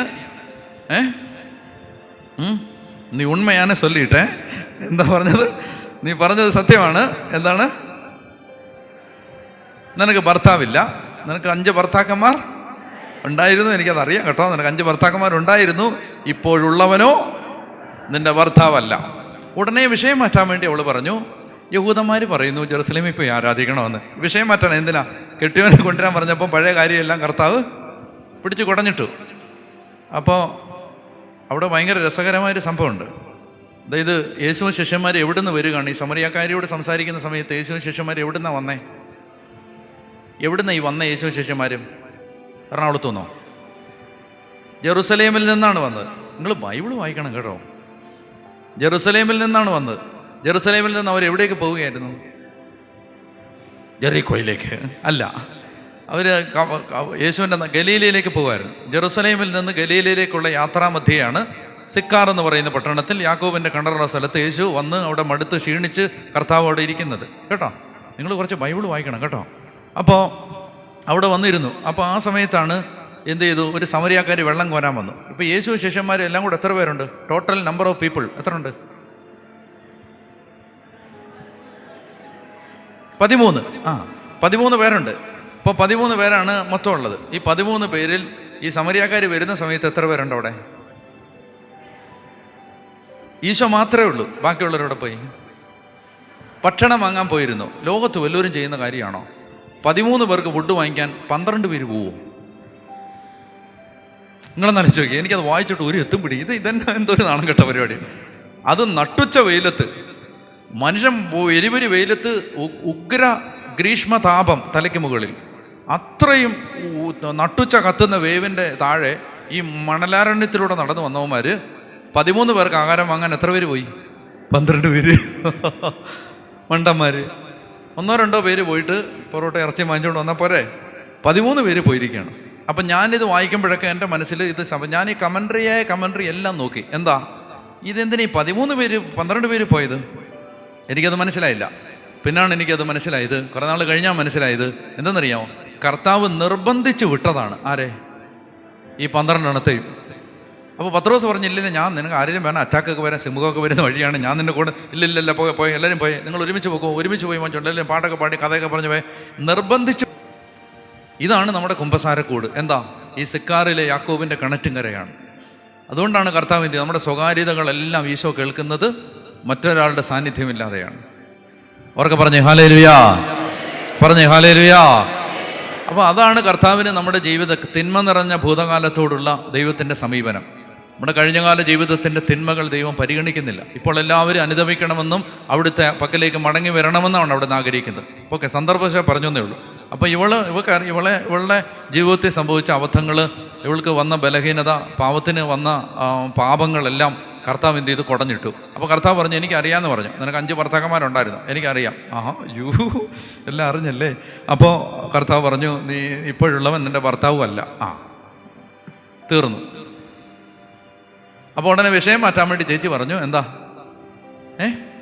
വിശക്കുന്നുണ്ടോ, ഞാൻ ചോറ് തരട്ടെ, ചോറ്.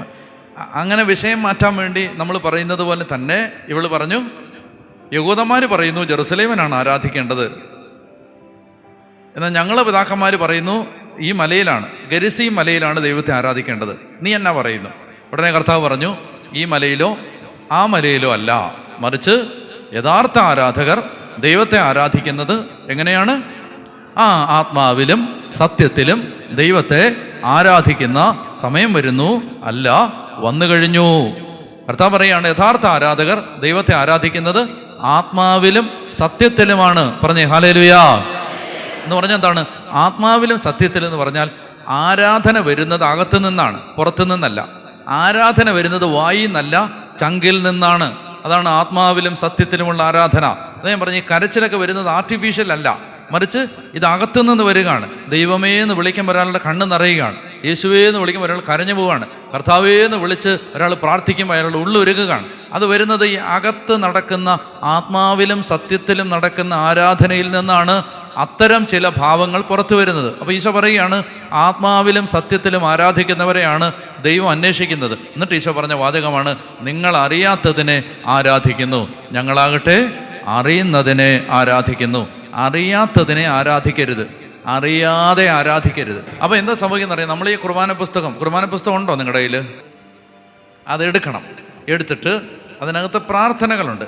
ആ പ്രാർത്ഥനകൾ പൗലോസ് ശ്ലീഹ ധന്യൻ ചൊൽ കേട്ടതിന് ദൈവം എന്ന് പറഞ്ഞാൽ എന്താ? ആര് കേട്ടെന്നായി പറയുന്നത്?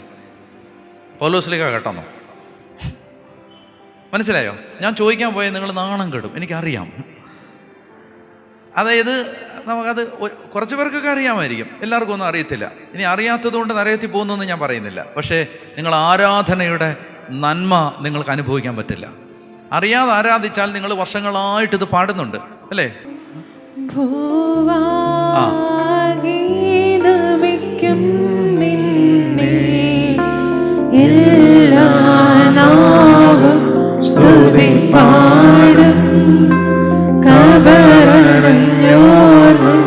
ശരണം മൃഗത്തന്നോയപ്പം നീ തന്നെ.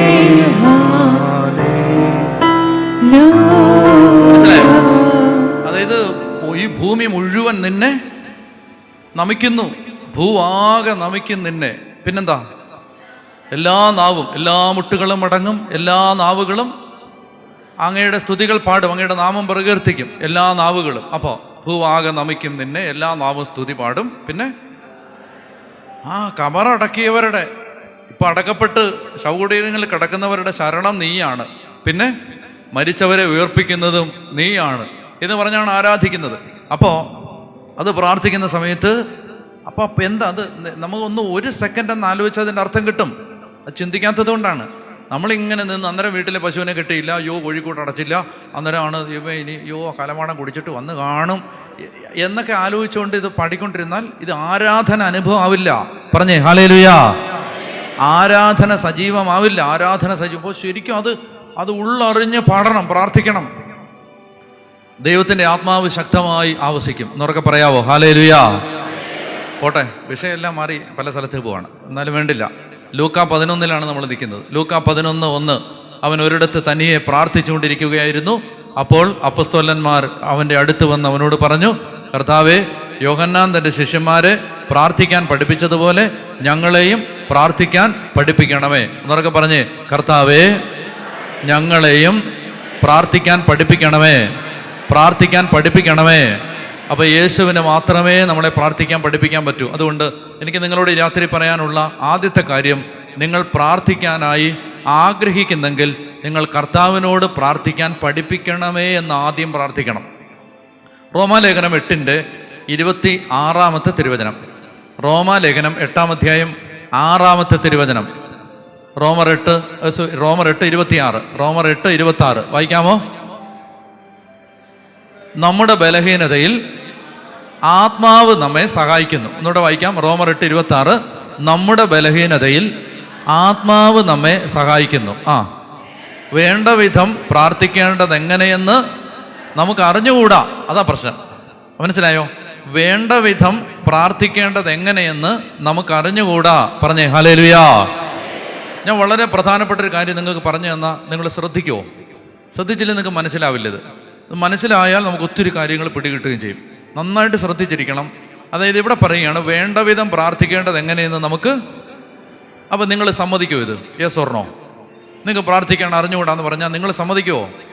എങ്ങനെ നിങ്ങൾ പ്രാർത്ഥിക്കാൻ അറിഞ്ഞുകൂടെ? എന്തെല്ലാം പ്രാർത്ഥന നിങ്ങൾക്കറിയാം. സ്വർഗ്ഗസ്ഥനായ പിതാവെ അറിയാം, നന്മ നിറഞ്ഞ മറിയം അറിയാം, കൊന്തയെല്ലാം അറിയാം, നൊവേനയെല്ലാം അറിയാം, കരുണക്കൊന്തയെല്ലാം അറിയാം, സ്വയം പ്രേരിത പ്രാർത്ഥന നിങ്ങൾക്കൊക്കെ നല്ലപോലെ അറിയാം, സ്പോണ്ടേനിയസ് പ്രയർ. പക്ഷെ പരിശുദ്ധാത്മാവ് പറയുകയാണ് വേണ്ട വിധം പ്രാർത്ഥിക്കേണ്ടത് എങ്ങനെയെന്ന് നമുക്കറിഞ്ഞുകൂടാ. അപ്പം എന്താ അതിൻ്റെ അർത്ഥം? പ്രാർത്ഥിക്കാൻ അറിയാം, പിന്നെന്താ അറിയാത്തേ? വേണ്ട വിധം. അപ്പം അങ്ങനെയാണെങ്കിൽ അടുത്ത ചോദ്യം, എന്താണ് ഈ വേണ്ട വിധമുള്ള പ്രാർത്ഥന? എന്താണ് വേണ്ട വിധം പ്രാർത്ഥിക്കേണ്ടത് എങ്ങനെ? എന്താണ് അത് ഉദ്ദേശിക്കുന്നത്? അപ്പം അതിൻ്റെ അർത്ഥം മനസ്സിലാക്കണമെങ്കിൽ നമ്മളിപ്പോൾ പ്രാർത്ഥിച്ചുകൊണ്ടിരിക്കുന്നത് എന്തിനെല്ലാം വേണ്ടിയാണ്? ഇപ്പം എന്തിനല്ല? നിങ്ങൾ പ്രാർത്ഥിക്കാനായിട്ട് വന്നാൽ, സത്യസന്ധമായിട്ട് തുറന്നു പറയണം, നിങ്ങൾ പ്രാർത്ഥിക്കാനായിട്ട് പള്ളിയിലേക്ക് വന്നാൽ എന്തെല്ലാമാണ് പ്രാർത്ഥിക്കുന്നത്? നമ്മുടെ കാര്യങ്ങൾ, നമ്മുടെ വിഷമം. ശരിയാണോ? നിങ്ങൾ തുറന്ന് സമ്മതിക്കുന്നതിന് ഒരു വിഷമവും നിങ്ങൾ വിചാരിക്കേണ്ട. നമ്മൾ സാധാരണഗതിയിൽ ദൈവമക്കള് ദേവാലയങ്ങളിൽ വരുമ്പോൾ പ്രാർത്ഥിക്കുന്നത് എന്തൊക്കെയാണ്? നമ്മുടെ വീട്ടിലെ കാര്യങ്ങൾ, പ്രയാസങ്ങൾ, ദുഃഖം. ശരിയോ തെറ്റോ? ശരിയോ തെറ്റോ? ശരിയാണ്. അപ്പോൾ പരിശുദ്ധാത്മാവ് പറയാണ് അതല്ല പ്രാർത്ഥിക്കേണ്ടത്. നിങ്ങൾക്ക് കേൾക്കാൻ ചെവിയുണ്ടെങ്കിൽ ഞാൻ എൻ്റെ ജീവിതത്തിൽ ഞാൻ പഠിച്ച ഏറ്റവും നല്ല പാഠങ്ങളിലൊന്ന് നിങ്ങൾക്ക് പറഞ്ഞുതരാം. കേൾക്കാൻ നിങ്ങളുടെ ചെവി തുറക്കപ്പെട്ടാൽ, ശ്രദ്ധിച്ചിരുന്നാൽ. അതായത് നമ്മൾ പ്രാർത്ഥിക്കുന്നതല്ല യഥാർത്ഥത്തിൽ പ്രാർത്ഥിക്കേണ്ടത്. ഇതല്ല പ്രാർത്ഥിക്കേണ്ടത്. ഞാൻ നിങ്ങളോട് കാര്യം പറയട്ടെ, നിങ്ങളൊരു രഹസ്യം പറയട്ടെ. നിങ്ങൾ നിങ്ങളുടെ ഒരു ഭൗതിക ആവശ്യവും പ്രാർത്ഥിച്ചില്ലെങ്കിലും, ഞാൻ കഴിഞ്ഞ എൻ്റെ ജീവിതത്തിലെ അനേകം വർഷങ്ങളുടെ അനുഭവത്തിൽ നിന്ന് നിങ്ങളോട് ഞാൻ പറയുകയാണ്, അനേക വർഷങ്ങളുടെ എന്നെ വളരെ അടുത്തറിയാവുന്ന, ഇപ്പം ഈ ഇടവകയിൽ നിന്ന് തന്നെ ആളുകൾ നമ്മുടെ മൗണ്ട് കാർമലിൽ വന്നിട്ടുണ്ട്. വന്നിട്ട് അവരെന്നോട് ചോദിച്ചിട്ടുണ്ട്, അച്ഛാ ഇതൊക്കെ എങ്ങനെയാണ് നടക്കുന്നേ? ഇതെങ്ങനെയാണ് റൺ ചെയ്യുന്നേ? എങ്ങനെ ഇത് ആരാണ് ഇത് സഹായിക്കുന്നത്? എന്തെല്ലോ കാര്യങ്ങളാണ് നടക്കുന്നത് ലോകത്തിൻ്റെ നാനാഭാഗത്ത്. ഒത്തിരി കാര്യങ്ങൾ നടക്കുന്നുണ്ട്. വടക്കേ ഇന്ത്യയിൽ ഒരുപാട് മിഷൻ വർക്ക് ചെയ്യുന്നുണ്ട്. നമ്മളിപ്പോൾ ആന്ധ്രയിൽ, ഛത്തീസ്ഗഡിൽ, ഒറീസയിൽ, പഞ്ചാബിൽ പള്ളികൾ പണിയുന്നുണ്ട്, ഗ്രാമങ്ങളിൽ സുവിശേഷ വേല ചെയ്യുന്നുണ്ട്. ഒരുപാട് കാര്യങ്ങൾ എങ്ങനെ നടക്കുന്നത്? അപ്പോൾ അത്ഭുതത്തോടെ എന്നോട് ചോദിച്ചിട്ടുണ്ട്, ഇത് എങ്ങനെ നടക്കുന്നത്? ഞാനും അത്ഭുതത്തോടെ ചിന്തിച്ചിട്ടുണ്ട്, ദൈവം ഇതൊക്കെ എങ്ങനെ നടക്കുന്നത്? ഞാൻ നിങ്ങളോട് ചോദിക്കട്ടെ. അപ്പം നിങ്ങൾ പറയും ഡാനിയലച്ചൻ പ്രാർത്ഥിച്ചിട്ടായിരിക്കും, വിൽസനച്ചൻ പ്രാർത്ഥിച്ചിട്ടായിരിക്കും, ആദർശച്ചൻ പ്രാർത്ഥിച്ചിട്ട് അല്ല.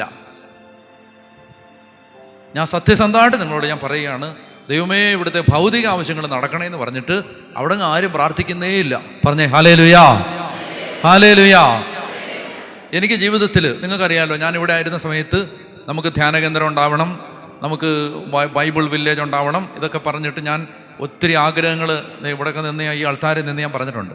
ഉണ്ട്, നിങ്ങൾ ഓർക്കുന്നില്ലെങ്കിലും പറഞ്ഞ ഞാനായതുകൊണ്ട് ഞാൻ ഓർക്കുന്നുണ്ട്. ദൈവം, അതായത് ഇവിടെ ഈ നമ്മുടെ ഈ ആൾക്കാരെ നിന്ന് കർത്താവിൻ്റെ സന്നിധിയിൽ ഞാൻ ആഗ്രഹിച്ചിട്ടുണ്ട്. എന്താ? ദൈവമേ ഒരു ധ്യാനകേന്ദ്രം. ഒന്നുമില്ല, കാശില്ല കയ്യിൽ, ഒന്നുമില്ല, നത്തിങ്. ഉണ്ടായിരുന്ന ജോലി പോലും ഇല്ലാതായി, ഒന്നുമില്ല. അപ്പം അങ്ങനെ വരുന്ന സമയത്ത് ഒരു കാര്യം, ഒരു വകുപ്പ് മുന്നിൽ കാണാതിരിക്കുന്ന സമയത്ത് നമ്മൾ പക്ഷെ ആഗ്രഹിക്കുകയാണ്, എന്താ? ദൈവമേ ഒരു ബൈബിൾ ഗ്രാമം, ദൈവമേ ഒരു ധ്യാനകേന്ദ്രം, വചനം പഠിപ്പിക്കാൻ ഒരു സ്ഥലം. ദൈവവും ഭയങ്കര അത്ഭുതങ്ങൾ ചെയ്തു. ചിന്തിക്കാനാവാത്തതുപോലെ ദൈവം അത്ഭുതം പ്രവർത്തിച്ചു. പക്ഷേ അതിന് നമ്മൾ എന്ത് ചെയ്യുക? പേപ്പറും പേനയും എടുത്ത് ഇരുന്ന് എഴുതി കർത്താവേ ഭൗതിക കാര്യങ്ങൾ താ, ഭൗതിക കാര്യങ്ങൾ താ, അങ്ങനെ പറഞ്ഞ് പ്രാർത്ഥിച്ചിട്ടേ ഇല്ല. സത്യസന്ധമായിട്ട് ഞാൻ ഒരു ആൾക്കാരുടെ മുമ്പിൽ നിന്നല്ലേ ഈ പറയുന്നത്. ദൈവം കേൾക്കുന്നില്ലേ? ഞാനീ പറയുന്ന കള്ളമാണെങ്കിൽ കർത്താവ് അവിടുത്തെ കൈ പിൻവലിക്കില്ലേ? ഞാൻ ഈ നുണയല്ലാണ് പറയുന്നെങ്കിൽ അല്ലേ? ദൈവം കൈ പിൻവലിക്കും ഞാനീ പറയുന്ന നുണയാണെങ്കിൽ. അപ്പോൾ പക്ഷെ ഒരു ഭൗതികർ എനിക്ക് ഒരിക്കൽ നമ്മൾ ഈ ധ്യാനകേന്ദ്രത്തിൻ്റെ ആരംഭകാലത്ത് ഞാൻ പറഞ്ഞല്ലോ ഒരു കുഞ്ഞു ഷട്ടൊക്കെ കിട്ടി അവിടെ നമ്മളിങ്ങനെ ജീവിക്കുന്ന കാലത്ത് എനിക്കൊരു നല്ല ആത്മീയ ഉപദേശം ദൈവം ഒരാളിലൂടെ തന്നു. അതായത് ഒരു വചനമാണ് വെളിപ്പെടുത്തി തരുന്നത്. ആ വചനം ഇതാണ്, നിങ്ങൾ എടുക്കണത്. ലൂക്കാസ് സുവിശേഷത്തിൽ നിങ്ങളിത് അറിഞ്ഞോ, നിങ്ങൾക്കിത് ഗുണപ്പെടും, അതുകൊണ്ടാണ് ഞാൻ പറയുന്നത്. ലൂക്കാസ് സുവിശേഷത്തിൻ്റെ 18-ാം അധ്യായത്തിൽ ഒരിക്കൽ ഞാൻ ഒരു വ്യക്തിയോട് സംസാരിച്ചുകൊണ്ടിരിക്കുന്ന സമയത്ത് കർത്താവിൻ്റെ ആത്മാവ് ഈ വചനം അദ്ദേഹം സംസാരിക്കുന്നത് എൻ്റെ ശ്രദ്ധയിൽപ്പെട്ടു. അപ്പോൾ എന്നെ ഇത് വല്ലാതെ സ്പർശിച്ചു ഈ വചനം. ഞാൻ അന്ന് വരെ ഒരുപാട് തവണ ഞാനിത് വായിച്ചിട്ടുണ്ടായിരുന്നു. പക്ഷേ എൻ്റെ ജീവിതത്തിൽ ഈ വചനം അന്ന് എൻ്റെ അകത്തേക്ക് ജീവിതത്തിൽ ആദ്യമായിട്ട് ഇതിൻ്റെ അർത്ഥം എനിക്ക് മനസ്സിലായി. അത് നിങ്ങൾക്ക് വായിക്കാം, 1 മുതൽ വായിക്കാം. 18:1 മുതൽ, ലൂക്കാ 18:1 മുതൽ ഉറക്കെ വായിക്കാമോ? ഭഗ്നാശരാകാതെ എപ്പോഴും പ്രാർത്ഥിക്കണം എന്ന് കാണിക്കാൻ യേശു ഈ കഥ അവരോട് പറഞ്ഞു. അപ്പൊ യേശു ഈ കഥ പറഞ്ഞു. എന്താണ് ഈ കഥയുടെ ഉദ്ദേശം? നിങ്ങളൊന്ന് സജീവമാവണം. എന്താ ഈ കഥയുടെ ഉദ്ദേശം? എന്താണ്? ഭഗ്നാശരാവുക എന്ന് പറഞ്ഞാൽ എന്താ അർത്ഥം? നിരാശര. അപ്പൊ ഈശോ പറയാം നിരാശരാവാതെ എപ്പോഴും പ്രാർത്ഥിക്കണം എന്ന് പഠിപ്പിക്കാൻ വേണ്ടി യേശു ഈ കഥ പറഞ്ഞു. അപ്പൊ ഈ കഥ വായിക്കുമ്പോൾ നമുക്ക് എന്താ സന്ദേശം? മോറൽ ഓഫ് ദ സ്റ്റോറി പറ. നിരാശപ്പെടാതെ എപ്പോഴും പ്രാർത്ഥിക്കണം, എപ്പോഴും കർത്താവിനെ വിളിച്ച് ജീവിക്കണം, എപ്പോഴും നാവിൽ ഈശോദൻ നാമം, നാവിൽ എൻ്റെ ഈശോയുടെ നാമം. അപ്പൊ ഈശോന്ന് വിളിച്ച് ജീവിക്കണം. അതാണ് കഥ പറഞ്ഞത്. എന്താണ് കഥ? വായിച്ചേ. ദൈവത്തെ ഭയപ്പെടുകയോ മനുഷ്യരെ മാനിക്കുകയോ ചെയ്യാത്ത ഒരു ന്യായാധിപൻ ഒരു പട്ടണത്തിലുണ്ടായിരുന്നു. അപ്പോൾ ന്യായാധിപന്റെ പ്രത്യേകത എന്താ? അവന് ദൈവത്തെയും ഭയമില്ല, മനുഷ്യരോട് ബഹുമാനമില്ല. ഇതിൽ എന്തെങ്കിലും ഒന്ന് വേണ്ട. നമ്മൾ പറയത്തില്ലേ, ഒന്നീ ദൈവത്തെ പേടി വേണം, അല്ലെങ്കിൽ മനുഷ്യരെ അല്പം ശങ്ക വേണം, മനുഷ്യരോട് ഇതൊന്നും ഇല്ലാത്ത ജാതികളുണ്ട്. അതായത് ദൈവത്തെയും പേടിയില്ല, മനുഷ്യനെയും പേടിയില്ല. അപ്പം അങ്ങനെയുള്ള അപ്പോൾ കർത്താവ് പറയാണ് അങ്ങനെ ഒരുത്തൻ ആ പട്ടണത്തിലുണ്ടായിരുന്നു. ഒന്നേ ഉള്ളല്ലോ കാര്യം. അങ്ങനെ ഒരുത്തൻ ആ പട്ടണത്തിലുണ്ടായിരുന്നു. എന്താ കാര്യം? അവൻ ദൈവത്തെ ഭയപ്പെടുത്തുമില്ല, മനുഷ്യരെ മാനിക്കത്തുമില്ല. ഇനി ആ പട്ടണത്തിൽ വേറെ ആരുണ്ടായിരുന്നു? ഒരു വിധവയും ഉണ്ടായിരുന്നു. ആ വിധവ വന്ന് അവനോട് എതിരാളിക്കെതിരെ എനിക്ക് നീതി നടത്തി തരണേന്ന് പ്രാർത്ഥിച്ചു. അപ്പം അമ്മച്ചി വന്ന് പ്രാർത്ഥിച്ചു. അമ്മച്ചി ഭർത്താവൊക്കെ മരിച്ചുപോയി, അമ്മച്ചി തന്നെ ഉള്ളൂ. അയലോക്കക്കാരനെ ഉപദ്രവിച്ചുകൊണ്ടിരിക്കുകയാണ്. നിരന്തരമായ ഉപദ്രവം സഹിക്കാൻ പറ്റാതെ വന്നപ്പോൾ അമ്മച്ചി വന്നിട്ട്, ജഡ്ജി യമാനെ നീതി നടത്തി തരണേ, ഒരു കേസ് കൊടുത്തിട്ടുണ്ട്, ഒന്ന് തീർപ്പാക്കി തരണേ എന്നെല്ലാ ദിവസവും വന്ന് പറയുമായിരുന്നു. കുറേ നാളത്തേക്ക്, വായിക്കേ 4-ാമത്തെ വാക്യം, കുറേ നാളത്തേക്ക് അവനത് ഗവനിച്ചില്ല. പിന്നീട് അവൻ ഇങ്ങനെ ചിന്തിച്ചു, ഞാൻ ദൈവത്തെ ഭയപ്പെടുകയോ മനുഷ്യരെ മാനിക്കുകയോ ചെയ്യുന്നില്ല, എങ്കിലും ഈ വിധവ എന്നെ ശല്യപ്പെടുത്തുന്നത് കൊണ്ട് ഞാൻ അവൾക്ക് നീതി നടത്തി കൊടുക്കും. എന്തുകൊണ്ടാ? അവൾ എന്നെ ശല്യപ്പെടുത്തുന്നുണ്ട്. അതായത് എപ്പോഴും രാവിലെ ഇയാൾ പല്ല് വെച്ചുകൊണ്ടിരിക്കുമ്പോൾ അമ്മച്ചി കയറി വരികയാണ്. ഇയാൾ വണ്ടിയെക്കാരൻ തുടങ്ങുമ്പോൾ അമ്മച്ചി കയറി വരികയാണ്. വൈകിട്ട് ജോലി കഴിഞ്ഞ് കോടതിയിൽ നിന്ന് ഇയാൾ തിരിച്ചു വരുമ്പോൾ അമ്മച്ചി താണ്ട വന്ന് ഗേറ്റിൻ്റെ അവിടെ നിൽക്കുകയാണ്. ഞായറാഴ്ച പള്ളിയിൽ പോകാൻ ഇറങ്ങുമ്പോൾ അമ്മച്ചി വന്ന് നിൽക്കുകയാണ്. ഈ അമ്മച്ചയെ കൊണ്ട് ശല്യമായി കഴിഞ്ഞപ്പോൾ ഈ ചേട്ടൻ ഇങ്ങനെ ചിന്തിച്ചു, ഞാൻ ദൈവത്തെ ഭയപ്പെടുകയോ മനുഷ്യരെ മാനിക്കുകയോ ചെയ്യുന്നില്ല, എങ്കിലും അമ്മച്ചി എന്നെ ശല്യപ്പെടുത്തുന്നുണ്ട്, ഞാൻ അവൾ നീതി നടത്തി കൊടുക്കും, അല്ലെങ്കിൽ അവൾ കൂടെ വന്ന് എന്നെ അസഹ്യപ്പെടുത്തും. 6-ാമത്തെ വാക്യം ഉച്ചത്തിൽ വായിക്കണം, വലിയ മെസ്സേജ് ഉണ്ട് അതിനകത്ത്. കർത്താവ് പറഞ്ഞു, നീതിരഹിതനായ ആ ന്യായാധിപൻ പറഞ്ഞതെന്തെന്ന് ശ്രദ്ധിക്കുവൻ. അങ്ങനെയെങ്കിൽ അതാണ് ഞാൻ ഓർക്കുന്നുണ്ട്. സ്ഥലമൊന്നും ഞാൻ പറയുന്നില്ല, നിങ്ങൾ ഈ ഗമ പറയാന്ന് വിചാരിക്കുന്നുണ്ട്. ഞാൻ ഏത് സ്ഥലത്ത് വെച്ചാന്നൊന്നും പറയുന്നില്ല. അതായത് ഒരു സ്ഥലത്ത് വെച്ചാണ് ഈ വചനം എൻ്റെ അകത്തോട്ട് കയറിയത്. ഈ വാക്യമാണ്. അങ്ങനെയാണെങ്കിൽ രാവും പകലും തന്നെ വിളിച്ച് കരയുന്ന തൻ്റെ തിരഞ്ഞെടുക്കപ്പെട്ടവർക്ക് ദൈവം നീതി നടത്തി കൊടുക്കുകയില്ലേ? അവിടുന്ന് അതിന് കാലവിളംബം വരുത്തുമോ? അവിടുന്ന് അതിന് കാലതാമസം വരുത്തുമോ? ആർക്കാണ്? രാവും പകലും തന്നെ വിളിച്ച് കരയുന്ന തൻ്റെ തിരഞ്ഞെടുക്കപ്പെട്ടവർക്ക് അവിടുന്ന് നീതി നടത്തി കൊടുക്കാതിരിക്കുമോ? അവർക്ക് പറഞ്ഞേ ഹല്ലേലൂയാ. അതായത് അന്ന് എൻ്റെ ഹൃദയത്തിലേക്ക് ദൈവത്തിൻ്റെ ആത്മാവ് ഇങ്ങനെ സംസാരിച്ചു എന്ന് ഞാനിങ്ങനെ ചിന്തിച്ചു. ദൈവമേ, ഞാനിങ്ങനെ ഒരു വിജനപ്രദേശത്തെ മൂങ്ങയെ പോലെ ഇവിടെ വന്നിങ്ങനെ ഈ കാട്ടിലിരിക്കുകയാണ്. ദൈവമേ, ഇവിടെ എന്നാ നടക്കാം? വലിയ വലിയ വലിയ സംരംഭങ്ങളാണ് നമ്മുടെ ഹൃദയത്തിൽ. പക്ഷെ ഒന്നുമില്ല, 5 പൈസ എടുക്കാനില്ല, ഒന്നുമില്ല. അപ്പോൾ ദൈവത്തിൻ്റെ ആത്മാവ് ഈ വചനം തരികയാണ്, രാവും പകലും ഡേ ആൻഡ് നൈറ്റ്, രാവും പകലും തന്നെ വിളിച്ച് കരയുന്ന തൻ്റെ തിരഞ്ഞെടുക്കപ്പെട്ടവർക്ക് ദൈവം നീതി നടത്തി കൊടുക്കാതിരിക്കുമോ? അയ്യോ, ഞാൻ നേരെ നാട്ടിലേക്ക് തിരിച്ചു വന്നു. തിരിച്ചു വന്നിട്ട് ഞാൻ ആളുകളെ വിളിച്ചു കൂട്ടി. എന്ന് പറഞ്ഞാൽ നമ്മുടെ വോളണ്ടിയേഴ്സ്, നമ്മൾ സ്നേഹമുള്ളവരെയൊക്കെ വിളിച്ചു കൂട്ടിയിട്ട് ഞാൻ പറഞ്ഞു, കർത്താവ് സംസാരിച്ചിട്ടുണ്ട്. എന്താ സംസാരിച്ച്? രാവും പകലും നമ്മൾ കർത്താവിനെ വിളിച്ച് കരയണം. വേറെ സംഭവമൊന്നുമില്ല.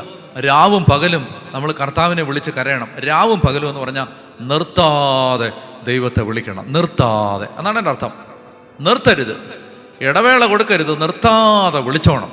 അപ്പോൾ അതാണ് എനിക്ക് കിട്ടിയ ബോധ്യം. അതുകൊണ്ട് ഞാൻ പറഞ്ഞു, നമുക്ക് പരിശുദ്ധ കുർബാന എഴുന്നള്ളിച്ച് വെച്ചിട്ട് നമുക്ക് രാത്രിയും പകലും കർത്താവിനെ ആരാധിക്കാം. അവർ ചോദിച്ചു, എത്ര നാളത്തേക്ക്? ഞാൻ പറഞ്ഞു, ലോകാവസാനം വരെ, കർത്താവ് വീണ്ടും മടങ്ങി വരുന്നത് വരെ. എങ്ങനെ നടക്കും? എനിക്കൊരു കാര്യം ഉറപ്പുണ്ട്, ദൈവമാണൊരു കാര്യം സംസാരിച്ചതെങ്കിൽ ദൈവം അത് നടത്തിയിരിക്കും. ദൈവമാണൊരു കാര്യം സംസാരിച്ചതെങ്കിൽ ദൈവം അത് നടത്തിയിരിക്കും. അപ്പം അതുകൊണ്ട് അതെനിക്ക് ബോധ്യം വന്നപ്പോൾ ഞാൻ അവരോട് പറഞ്ഞു, ഞാൻ നിങ്ങളോട് ചോദിക്കുകയാണ്, ഒരാൾക്ക് ഇരിക്കാവോ? അപ്പോൾ അയാൾ എന്നോട് പറഞ്ഞു, ഞാൻ ഇരിക്കാച്ചാ. ഞാൻ പറഞ്ഞു, നിനക്ക് വീട്ടിൽ അരി വാങ്ങിക്കാനുള്ളത് ഞാൻ തരാം. 8 മണിക്കൂർ നീ ഇവിടെ പരിശുർവാനയുടെ മുമ്പിൽ ഇരിക്കണം. പറ്റുമോ? പറ്റും. അടുത്ത ആളോട് ഞാൻ ചോദിച്ചു, നിനക്കൊരു 8 മണിക്കൂർ ഇരിക്കാവോ? അപ്പോൾ അടുത്ത ആൾ പറഞ്ഞു, ഞങ്ങൾ ഭാര്യയും ഭർത്താവും കൂടെ ഇരുന്നോളാം. വേറൊരാളോട് ഞാൻ ചോദിച്ചു, 8 മണിക്കൂർ ഇരിക്കാവോ? അപ്പോൾ കർത്താവ് പറഞ്ഞു, അവർ പറഞ്ഞു, ഞങ്ങൾ ഇരുന്നോളാം എന്ന് പറഞ്ഞു. അങ്ങനെ 3 പേരെ ഞാൻ കണ്ടുപിടിച്ചു. അപ്പോൾ ഈ 3 പേര് 24 ഒരു ദിവസമായി. അപ്പോൾ എന്ത് ചെയ്യുന്നു? 8 മണിക്കൂർ ഒരാളിരിക്കുന്നു, അടുത്ത 8 മണിക്കൂർ ഒരാളിരിക്കുന്നു, അടുത്ത 8 മണിക്കൂർ ഇരിക്കുന്നു. അപ്പം ഇങ്ങനെ അവർ മാത്രമല്ല, ബാക്കി ആളുകളൊക്കെ മാറി വന്നിരിക്കും. പക്ഷേ നമുക്ക് ഒരു കാര്യം എന്താണ്? രാത്രിയും പകലും ഇവിടെ ആരാധന നടക്കണം, മുടങ്ങാൻ പാടില്ല. അതാണ് ദൈവം സംസാരിച്ചത്. ഈ രാവും പകലും വിളിച്ച് കരഞ്ഞോണം, അന്നേരം ദൈവം നീതി നടത്തി തരും. അതാണല്ലോ ദൈവം സംസാരിച്ചിരിക്കുന്നത്. നമ്മളൊരു പൊട്ടനെ പോലെ ഈ എഴുതിയിരിക്കുന്ന വചനം അങ്ങ് വിശ്വസിച്ചിട്ട് രാത്രിയും പകലും എന്ത് ചെയ്തു? ഇവർക്ക് ഈ ഒരാൾക്ക് ഒന്നും കൊടുക്കണ്ട, ബാക്കി 2 പേർക്കും അത്യാവശ്യം അവർക്ക്, കാരണം പാവപ്പെട്ട മനുഷ്യരാണ്, അവർക്ക് ജീവിക്കാനുള്ളത് കൊടുക്കണം. അത് കുഴപ്പമൊന്നുമില്ല. അപ്പം അങ്ങനെ ഇരുന്നു. ഇപ്പം ഏതാണ്ട് 4.5 കൊല്ലമായി രാത്രിയും പകലും. ഇപ്പം ആരെയും കാശ് കൊടുത്തിരുത്തേണ്ട കാര്യമില്ല. ഇപ്പം അവിടെ എപ്പോഴും ആളുണ്ട്, രാത്രിയും പകലും. അങ്ങനെ ഇരിക്കുമ്പോഴാണ് ഞാനൊരിക്കൽ തൃശ്ശൂരിനടുത്തൊരു സ്ഥലത്തൊരു കൺവെൻഷന് പോയപ്പോൾ 2 സഹോദരിമാർ എൻ്റെ അടുത്ത് ഒന്ന് പറഞ്ഞു, ഞങ്ങൾ യേശുവിൽ വിശ്വസിക്കുന്നുണ്ട്, പക്ഷെ മാമോദീസ സ്വീകരിച്ചിട്ടില്ല, മാമോദീസ തരാവോ? ഞാൻ പറഞ്ഞു, തിരുവനന്തപുരത്തിന് ഇവിടുന്ന് ബസ്സുണ്ടോ? ഉണ്ട്, എന്നാൽ അങ്ങോട്ട് വരാൻ പറഞ്ഞു. ബസ്സിന് കയറി ചേച്ചിമാർ 2 തിരുവനന്തപുരത്തിന് വന്നു. ഞാനിവരെ പഠിപ്പിച്ചെടുത്തിട്ട് 2 പേർക്ക് മാമോദീസ കൊടുത്തു. ഒരാൾ UK മകളിലൂടെ തിരിച്ചുപോയി. മറ്റേ ആൾ എൻ്റെ അടുത്ത് പറഞ്ഞു, ഞാനിനി തിരിച്ചു പോയാൽ എൻ്റെ മക്കൾക്കൊന്നും വിശ്വാസമൊന്നുമില്ല, ഞാനിവിടെ കാണും കൂടിക്കോട്ടെ എന്ന് ചോദിച്ചു. ഞാൻ പറഞ്ഞു, ധ്യാനകേന്ദ്രം നമ്മൾ തുടങ്ങി വരുന്ന കാലമാണ്, താമസിക്കാൻ സൗകര്യമില്ല, അമ്മച്ചി ഇവിടെ താമസിക്കും. അപ്പം ഞാൻ പറഞ്ഞു, ഒരു വാടക വീട് എടുത്ത് തരട്ടെ, അവിടെ താമസിക്കാമെന്ന് പറഞ്ഞു. അങ്ങനെ വാടക വീട് എടുത്തു കൊടുത്തു. ആ അമ്മച്ചി വാടക വീട്ടിൽ താമസിച്ചുകൊണ്ട് കർത്താവിൻ്റെ മുമ്പിൽ ഇരിക്കാൻ തുടങ്ങി. രാവിലെ 9 തൊട്ട് വൈകിട്ട് വരെ. ഇപ്പം ആ അമ്മ ഇരിക്കും. രാവിലെ 9 തൊട്ട് വൈകിട്ട് 5 വരെ ആ അമ്മച്ചി ഇരിക്കും. മനസ്സിലായോ? കൊല്ലം 4 പറഞ്ഞോ ഹല്ലേലൂയാ. മനസ്സിലായി? അതായത് ഈ രാത്രിയും പകലും എന്താ സംഭവിച്ചെന്നറിയാമോ? ഈ ആരാധന മുടങ്ങാതിരിക്കാൻ ഒറ്റ കാര്യം ഞാൻ പറഞ്ഞിട്ടുള്ളൂ. എന്താ? നമ്മൾ ഈ ആരാധന മുടങ്ങരുത് എന്ന് പറഞ്ഞാൽ ഒരു 5 മിനിറ്റ് നേരത്തേക്ക് പോലും ഇത് മുടങ്ങരുത്. കണ്ടിന്യൂസ് ആയിട്ട് ഇങ്ങനെ ആരാധന നടന്നുകൊണ്ടിരിക്കണം.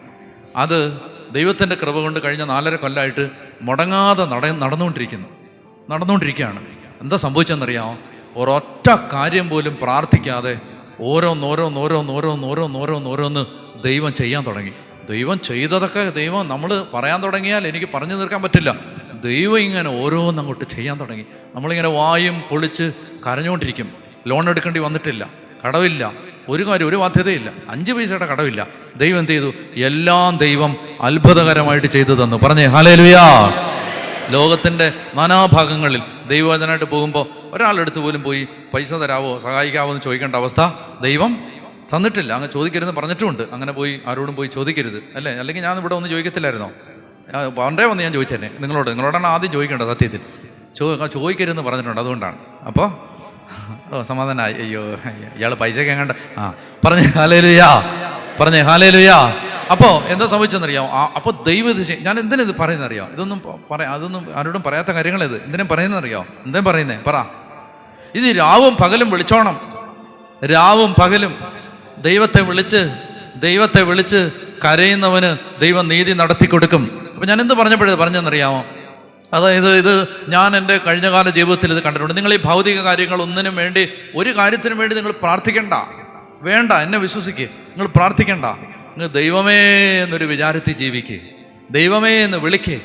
സമയം കിട്ടുമ്പോഴൊക്കെ വചനം വായിക്കുക, സമയം കിട്ടുമ്പോഴൊക്കെ പ്രാർത്ഥിക്കുക. നടക്കുമ്പോഴും പോകുമ്പോഴും വരുമ്പോഴും ഒക്കെ ദൈവത്തെ വിളിക്കുക, ദൈവത്തെ ആരാധിക്കുക, കർത്താവിനോട് ഹൃദയം ചേർത്ത് വെക്ക്. ദൈവം എന്നുള്ളൊരൊറ്റ വിചാരം തലയ്ക്കകത്ത് കൊണ്ടുപോവാ, ബാക്കി കാര്യമൊക്കെ വിട്. എല്ലാം ദൈവം അത്ഭുതകരമായി നടത്തിത്തരും. പറഞ്ഞേ ഹല്ലേലൂയാ, ഹല്ലേലൂയാ, പറഞ്ഞേ ഹല്ലേലൂയാ, ഹല്ലേലൂയാ. എല്ലാം ദൈവം അത്ഭുതകരമായി നടക്കും. ഞാൻ ഇന്നലെ രാത്രി തിരിച്ചു ചെന്ന് കഴിഞ്ഞപ്പോൾ ഇവിടെ ശുശ്രൂഷ കൂടിയ ഒരു സഹോദരൻ എനിക്കൊരു മെസ്സേജ് അയച്ചു. മെസ്സേജ് ഇതാണ്: മഹാത്ഭുതം, വലിയ അത്ഭുതം. ഞാൻ ഇവിടെ വന്നിട്ട് തിരിച്ച് പോയി. 4 കിലോമീറ്റർ പെട്രോൾ പമ്പിന് 4 കിലോമീറ്റർ മുമ്പ് പെട്രോൾ തീർന്നു. ദൈവമേ, മഴയും വരുന്നു. ഞാനിനി 4 കിലോമീറ്റർ വണ്ടി ഉന്തോണമല്ലോ എന്ന് ഓർത്തിട്ട്, എൻ്റെ കർത്താവേ, ഞാൻ ഈ രാത്രി മഴയും നനഞ്ഞുകൊണ്ട് വണ്ടി ഉന്താം, വചനം കേൾക്കാൻ പോയിട്ട് എന്നെ ഇടവരുത്തല്ലേ എന്ന് ഓർത്ത് ദൈവമേ എന്ന് വിളിച്ച് ഒന്നുകൂടെ സ്റ്റാർട്ട് ചെയ്തു. പെട്രോൾ തീർന്നു. പെട്രോൾ അടിക്കണമെന്ന് ഓർത്തിരുന്നതാണ്, പക്ഷേ മറന്നുപോയതാ. പെട്രോൾ തീർന്നു പോയി. സ്റ്റാർട്ട് ചെയ്തു, വണ്ടി അങ്ങ് പോകാൻ തുടങ്ങി. പോയി പെട്രോൾ പമ്പിൻ്റെ ഫ്രണ്ടിലെത്തി, പെട്രോൾ തീർന്ന് വണ്ടി നിന്നു. പറഞ്ഞേ ഹല്ലേലൂയാ. മനസ്സിലായോ? ഈ 4 കിലോമീറ്റർ എങ്ങനെയാ വണ്ടി ഓടിയതാ? ആളിനകത്തിരിപ്പുണ്ട്. എങ്ങനെ വണ്ടി ഓടിയേ എനിക്കറിഞ്ഞൂടാ. ആ ആൾ എനിക്ക് രാത്രി ഞാൻ അവിടെ ചെന്ന് കഴിഞ്ഞപ്പോൾ എനിക്ക് ഒരു വോയിസ് മെസ്സേജ് കിടക്കുന്നു. അപ്പോൾ പറയുകയാണ്, അച്ഛാ ഇങ്ങനെ ഇങ്ങനൊരു അത്ഭുതം സംഭവിച്ചു. ദൈവം എന്നെ മഴ നനയാൻ ഇടവരുത്തിയില്ല. എൻ്റെ കർത്താവ് എന്നെ ഈ 4 കിലോമീറ്റർ വണ്ടി ഉന്താൻ അനുവദിച്ചില്ല. പറഞ്ഞേ ഹല്ലേലൂയാ. അതായത് ദൈവം ഓരോ ചെറിയ കാര്യത്തിലും ദൈവത്തിൻ്റെ ഇടപെടലുണ്ടാവുന്നുണ്ട്. ദൈവം നിങ്ങളുടെ എന്തോരം ദൈവം കരുതി, കുഞ്ഞുങ്ങളെ മക്കളെയൊക്കെ കർത്താവ് എന്തോരം കരുതി സംരക്ഷിച്ചു. പ്രാർത്ഥിച്ച വിഷയങ്ങളൊക്കെ ദൈവം മറുപടി തന്നു. ഞാൻ പറയുന്നത് ഇതൊന്നും അല്ല നമ്മൾ പ്രാർത്ഥിക്കേണ്ടത്, ഇതൊന്നും അല്ല. വചനം പറയുന്നു, റോമർ 8 തിരിച്ചു വാ. റോമർ 8:26 വചനം പറയുന്നു, വേണ്ട വിധം പ്രാർത്ഥിക്കേണ്ടത് എങ്ങനെയെന്ന് വായിക്കേ. റോമർ 8:26 നമ്മുടെ ബലഹീനതയിൽ ആത്മാവ് നമ്മെ സഹായിക്കുന്നു. വേണ്ട വിധം പ്രാർത്ഥിക്കേണ്ടത് എങ്ങനെയെന്ന് നമുക്കറിഞ്ഞുകൂടാ. ഒന്നും ആയില്ല കേട്ടോ, ഇന്ന് ഒരിടത്തും എത്തിയില്ല, ഒന്നും ആയില്ല, സമയം തീരാൻ പോവാം. അതായത് നമുക്ക് അറിഞ്ഞുകൂടാ പ്രാർത്ഥിക്കേണ്ടത് എങ്ങനെയാണ്. ശ്രദ്ധിച്ചിരിക്കാമോ? എന്താണ് നമ്മൾ പ്രാർത്ഥിക്കേണ്ടത്? ഞാൻ പറയുന്നത് നിങ്ങൾ വളരെ സൂക്ഷിച്ച് കേൾക്കണം. ഇത് ഞാനൊരു 100 പേരോട് പറഞ്ഞാൽ ഒരു 5 പേര് ഇത് ഏറ്റെടുക്കും, എനിക്ക് ഉറപ്പാണ്. ആ 5 പേരുടെ ജീവിതം മാറും. ആ 5 പേര് ദൈവത്തെ അനുഭവിക്കും. അതുകൊണ്ട് എല്ലാവരും ഒന്നും വിശ്വസിക്കുന്നതെന്ന് ഞാൻ ഏറ്റെടുക്കുന്നതെന്ന് ഞാൻ വിചാരിക്കുന്നില്ല. എങ്കിലും ദൈവത്തിൽ പ്രത്യാശ അർപ്പിച്ചുകൊണ്ട് ഞാൻ പറയുകയാണ്, എന്താണ് പ്രാർത്ഥിക്കേണ്ടത്? പ്രാർത്ഥിക്കേണ്ടത് എന്താണെന്ന് റോമർ 8:29 കിടപ്പുണ്ട്. റോമർ 8:26 ഇപ്പോൾ വായിച്ചത്, 29 കിടപ്പുണ്ട്. 29 അതൊന്ന് വായിച്ചേ. അവിടുന്ന് മുൻകൂട്ടി അറിഞ്ഞവരെ തൻ്റെ പുത്രൻ്റെ സാദൃശ്യത്തോട് അനുരൂപരാക്കാൻ മുൻകൂട്ടി നിശ്ചയിച്ചു. ശ്രദ്ധിക്കാവോ? അവിടുന്ന് മുൻകൂട്ടി അറിഞ്ഞു. ദൈവം നിങ്ങളെ മുൻകൂട്ടി അറിഞ്ഞിട്ടുണ്ടോ? ഉണ്ടോ? ദൈവം നിങ്ങളെ തിരഞ്ഞെടുത്തിട്ടുണ്ടോ? Yes or no? ഉണ്ട്. ദൈവം നിങ്ങളെ തിരഞ്ഞെടുത്തിട്ടുണ്ട്. ദൈവം നിങ്ങളെ മുൻകൂട്ടി അറിഞ്ഞിട്ടുണ്ട്. അങ്ങനെയാണെങ്കിൽ ദൈവം നമ്മെ തിരഞ്ഞെടുത്തതോ, ദൈവം നമ്മളെ വിളിച്ചത്, അവിടെ നമ്മളെ വിളിച്ച് അവിടുത്തെ സ്വന്തമാക്കിയത്, മാമോദീസ തന്നത്, പള്ളിയിൽ വരാനും പ്രാർത്ഥിക്കാനുള്ള സാഹചര്യം തന്നത് എന്തിനാണ്? തൻ്റെ പുത്രൻ്റെ സാദൃശ്യത്തോട് അനുരൂപരാക്കാൻ. എന്തായിരുന്നു യേശുവിൽ ദൈവം നമ്മെ തെരഞ്ഞെടുത്തതിൻ്റെ ഉദ്ദേശം? യേശുവിനെ പോലെയാക്കാൻ. എന്താണ് ഒരു വ്യക്തി പ്രാർത്ഥിക്കേണ്ടത്? എന്തിനാണ് ഒരു വ്യക്തി വിലപിക്കേണ്ടത്? എന്താണ് ഒരു വ്യക്തിയുടെ അകത്ത് കിടക്കേണ്ട ആഗ്രഹം? ഈശോയെ പോലെ ആവണം. നിങ്ങൾക്ക് മനസ്സിലാകുന്നുണ്ടോ? നമ്മളിതൊന്നും ചിന്തിക്കാത്ത, ഇതൊന്നും നമ്മുടെ തലയിൽ വരാത്ത കാര്യങ്ങളാണ്. നമ്മൾ പ്രാർത്ഥിക്കുന്നത് ദൈവമേ എൻ്റെ ഭൗതിക കാര്യം നടത്തിത്താ, എൻ്റെ മക്കളെ കെട്ടിച്ച് വിട്, എൻ്റെ കുഞ്ഞുങ്ങൾക്ക് IELTS പാസ്സാക്കി കൊടു, OET പാസ്സാക്കി കൊടു, കാനഡയിൽ എത്തിക്ക്, കല്യാണം നടത്തി കൊടുക്ക്, മക്കളെ കൊടുക്ക്. ഇതേ ഉള്ളൂ പാവപ്പെട്ട മക്കളായി നമ്മൾ പ്രാർത്ഥിക്കുന്നത്. എന്നാൽ ഈശോ പറയുകയാണ്, പരിശുദ്ധാത്മാവ് പറയുകയാണ്, മക്കളെ ഇതല്ല പ്രാർത്ഥിക്കേണ്ടത്. എന്താ പ്രാർത്ഥിക്കേണ്ടേ? എൻ്റെ ദൈവമേ എന്നെ ഈശോയെ പോലെ ആക്കണേ. നിങ്ങളൊന്ന് ആലോചിച്ച് നോക്കിയേ, നമ്മൾ യേശുവിനെ പോലെ ആയിട്ടുണ്ടോ? നിങ്ങൾ വേറെ ആരെയും കാര്യം പറയണ്ട. എന്നോട് ചോദിക്കുകയാണ്, ഞാൻ യേശുവിനെ പോലെ ചിന്തിക്കുന്നില്ല, ഞാൻ യേശുവിനെ പോലെ സംസാരിക്കുന്നില്ല, ഞാൻ യേശുവിനെ പോലെ സഹിക്കുന്നില്ല, ഞാൻ യേശുവിനെ പോലെ ക്ഷമിക്കുന്നില്ല, ഞാൻ യേശുവിനെ പോലെ മറ്റുള്ളവരോട് കരുണ കാണിക്കുന്നില്ല, ഞാൻ യേശുവിനെ പോലെ ക്ഷമിക്കുന്നില്ല. ഞാൻ യേശുവിനെ പോലെ ആയിട്ടില്ലെന്ന് മാത്രമല്ല, ഞാനൊരു നല്ല മനുഷ്യൻ പോലും ആയിട്ടില്ല. പിന്നെ ഞാൻ ഈ ലോകത്തെ കാര്യങ്ങൾക്ക് വേണ്ടി എല്ലാം പ്രാർത്ഥിച്ചുകൊണ്ടിരിക്കുകയാണ്. ദൈവമക്കൾക്ക് ഒരൊറ്റ പ്രാർത്ഥനയുള്ളൂ. നമ്മുടെ ബലഹീനതയിൽ ആത്മാവ് നമ്മെ സഹായിക്കുകയാണ്. വേണ്ട വിധം പ്രാർത്ഥിക്കേണ്ടത് എങ്ങനെ നമുക്ക് അറിഞ്ഞുകൂടാ. എന്തായിരുന്നു പ്രാർത്ഥിക്കേണ്ടിയിരുന്നത്? പറയൂ. ഈ ദൈവമേ, എന്നെ യേശുവിനെ, എൻ്റെ ഭർത്താവിനെ യേശുവിനെ പോലാക്കണേ, എന്നെ യേശുവിനെ പോലാക്കണേ, എൻ്റെ മക്കളെ യേശുവിനെ പോലാക്കണേ. ഇതായിരുന്നു പ്രാർത്ഥനയുടെ വിഷയം. പറഞ്ഞേ ഹല്ലേലൂയാ. ഇനി നിങ്ങൾ കേട്ടോ, ഇതാണ് നിങ്ങൾ പ്രാർത്ഥിക്കുന്നതെങ്കിൽ, ഇതാണ് നിങ്ങളുടെ അകത്ത് കിടക്കുന്ന പ്രാർത്ഥനയുടെ വിഷയമെങ്കിൽ, അതായത് യേശുവിനെ പോലാക്കുക എന്ന് പറഞ്ഞാൽ ഒരു വ്യക്തി ദൈവസന്നിധിയിലെത്തും പ്രാർത്ഥിക്കുകയാണ്, ദൈവമേ, ഞാൻ ഇന്നും കോപിച്ചിട്ടാണ് വന്നത്. കർത്താവ്, ഇന്നും എനിക്ക് കരുണ കാണിക്കാൻ പറ്റിയില്ല. കർത്താവ്, ഇന്നും എനിക്ക് മറ്റുള്ളവരോട് സ്നേഹത്തോടെ പെരുമാറാൻ പറ്റിയില്ല. കർത്താവ്, ഇന്നും എൻ്റെ ഉള്ളിൽ ഒത്തിരി ദ്രവ്യാഗ്രഹവും മോഹവും കോപവും ഇപ്പോഴും എൻ്റെ ഉള്ളിൽ എനിക്ക് ഒത്തിരി ഇറിറ്റേഷനുണ്ട്, എൻ്റെ ഉള്ളിൽ ഒത്തിരി കോപമുണ്ട്. ദൈവമേ, അത് വർഷങ്ങളായിട്ടും എൻ്റെ ഉള്ളിൽ നിന്ന് ഒത്തിരി തിന്മകളൊന്നും മാറിയിട്ടില്ല. കർത്താവേ, ഞാൻ ഈശോയെ പോലെ അല്ല. ഇതാണ് ഞാൻ പ്രാർത്ഥിക്കുന്നതെങ്കിൽ നിങ്ങൾ എന്നെ വിശ്വസിക്കുക, എന്നെ നിങ്ങൾ വിശ്വസിക്കുക, എന്നെ നിങ്ങൾ വിശ്വസിക്കുക, എന്നെ വിശ്വസിക്കുക. ഞാൻ സത്യം പറയും, നിങ്ങൾ എന്നെ വിശ്വസിക്കുക. ഇതാണ് നിങ്ങൾ പ്രാർത്ഥിക്കുന്നതെങ്കിൽ എഴുതി വെച്ചോ, എഴുതി വെച്ചോ. നിങ്ങളുടെ ഒരു ഭൗതിക കാര്യത്തിന് വേണ്ടി പോലും പ്രാർത്ഥിക്കേണ്ട ഒരാവശ്യം നിങ്ങൾക്ക് വരില്ല. അത് ദൈവം നടത്തി തന്നിരിക്കും. ഇത് ഉറപ്പാണ്, എന്നെ വിശ്വസിക്കുക. അതുകൊണ്ടാണ് ഈശോ പറഞ്ഞത്, ആദ്യം നിങ്ങൾ ദൈവത്തിൻ്റെ രാജ്യവും ദൈവത്തിൻ്റെ നീതി അന്വേഷിക്കുക, ബാക്കിയെല്ലാം തന്നോളാന്ന്, ബാക്കിയെല്ലാം തന്നോളാന്ന്. കർത്താവേ, എനിക്ക് എൻ്റെ കർത്താവിനെ പോലെ ആവണം, പുത്രൻ്റെ സാദൃശ്യത്തോട് അനുരൂപരാവണം. ഞാൻ നാലിച്ചോക്ക്, നിങ്ങൾ നാലിച്ചോക്ക്, എത്ര വർഷമായി മാമോദീസ സ്വീകരിച്ചിട്ട് എന്താ നമ്മുടെ സ്വഭാവത്തിൽ വന്ന വളർച്ച? എങ്ങനെയാണ് നമ്മൾ കുറെ കൂടെ നല്ല മനുഷ്യരായത്? ആയോ? ഇപ്പോഴും നമ്മുടെ ഉള്ളിൽ വൈരാഗ്യവും വെറുപ്പും കലഹവും ഭിന്നതയും കലഹവും ദുഷ്ടതയും സ്വാർത്ഥതയും. എവിടെയാണ് നമ്മൾ നന്നായത്? മോഹങ്ങളും. എവിടെയാണ് നമുക്ക് മാറ്റം വന്നത്? എവിടെയാണ് നമ്മൾ വിശുദ്ധരായത്? എവിടെയാണ് നമുക്ക് ഒരു ഉയർച്ച വന്നത്? എവിടെയാണ് നമുക്കൊരു ക്വാളിറ്റി വന്നത്? നമ്മൾ വളർന്നോ? സത്യം പറ, നമ്മൾ വളർന്നോ? കെട്ടിടങ്ങൾ വളർന്നു, വണ്ടിയുടെ വലിപ്പം കൂടി, പോക്കറ്റിൻ്റെ കനം കൂടി, ബാങ്ക് ബാലൻസ് കനത്ത് തുടങ്ങി, ശമ്പളത്തിൻ്റെ അക്കം കൂടി, മക്കളൊക്കെ നല്ല നിലയിലായി. മതിയോ? മതിയോ? കുറച്ചുകൂടെ കരുണ വേണ്ടേ? കുറച്ചുകൂടെ സഹാനുഭൂതി വേണ്ടേ? കുറെ കൂടി മനുഷ്യരോട് സ്നേഹം വേണ്ടേ? കുറെ കൂടി എളിമ വേണ്ടേ? കുറെ കൂടി ഹൃദയം തുറക്കപ്പെടണ്ടേ? കുറെ കൂടെ മനുഷ്യർ രക്ഷപ്പെടണം, ആത്മാക്കൾ രക്ഷപ്പെടണം ദാഹം വേണ്ടേ? വാങ്ങിക്കൂട്ടുക, വാങ്ങുക, ദൈവത്തിന് അനുഗ്രഹം പ്രാപിക്കുക എന്നതിനപ്പുറത്ത് ദൈവത്തിന് വേണ്ടി കൊടുക്കാൻ പറ്റുന്നൊരു ജീവിതമായിട്ട് മാറണ്ടേ? വളരുന്നില്ല, സഭ വളരുന്നില്ല. കെട്ടിടങ്ങൾ വളർന്നു, സ്ഥാപനങ്ങൾ വളർന്നു, പ്രസ്ഥാനങ്ങൾ വളരുന്നു. സഭ വളർന്നു എന്ന് പറയാൻ പറ്റുന്നില്ല. സഭയെന്ന് പറഞ്ഞാൽ ഞാനും നിങ്ങളും നമ്മൾ വളർന്നു എന്ന് പറയാൻ പറ്റുന്നില്ല. കാരണം എന്താ? നമ്മൾ വലിയ കാര്യമായിട്ടൊന്നും മാറിയിട്ടൊന്നുമില്ല. നമ്മളിപ്പോഴും ആ പഴയ കാര്യങ്ങൾ തന്നെ, ചക്കയും മാങ്ങയും ചോദിച്ചുകൊണ്ടിരിക്കുക. നിങ്ങൾക്ക് മനസ്സിലാകുന്നുണ്ടോ?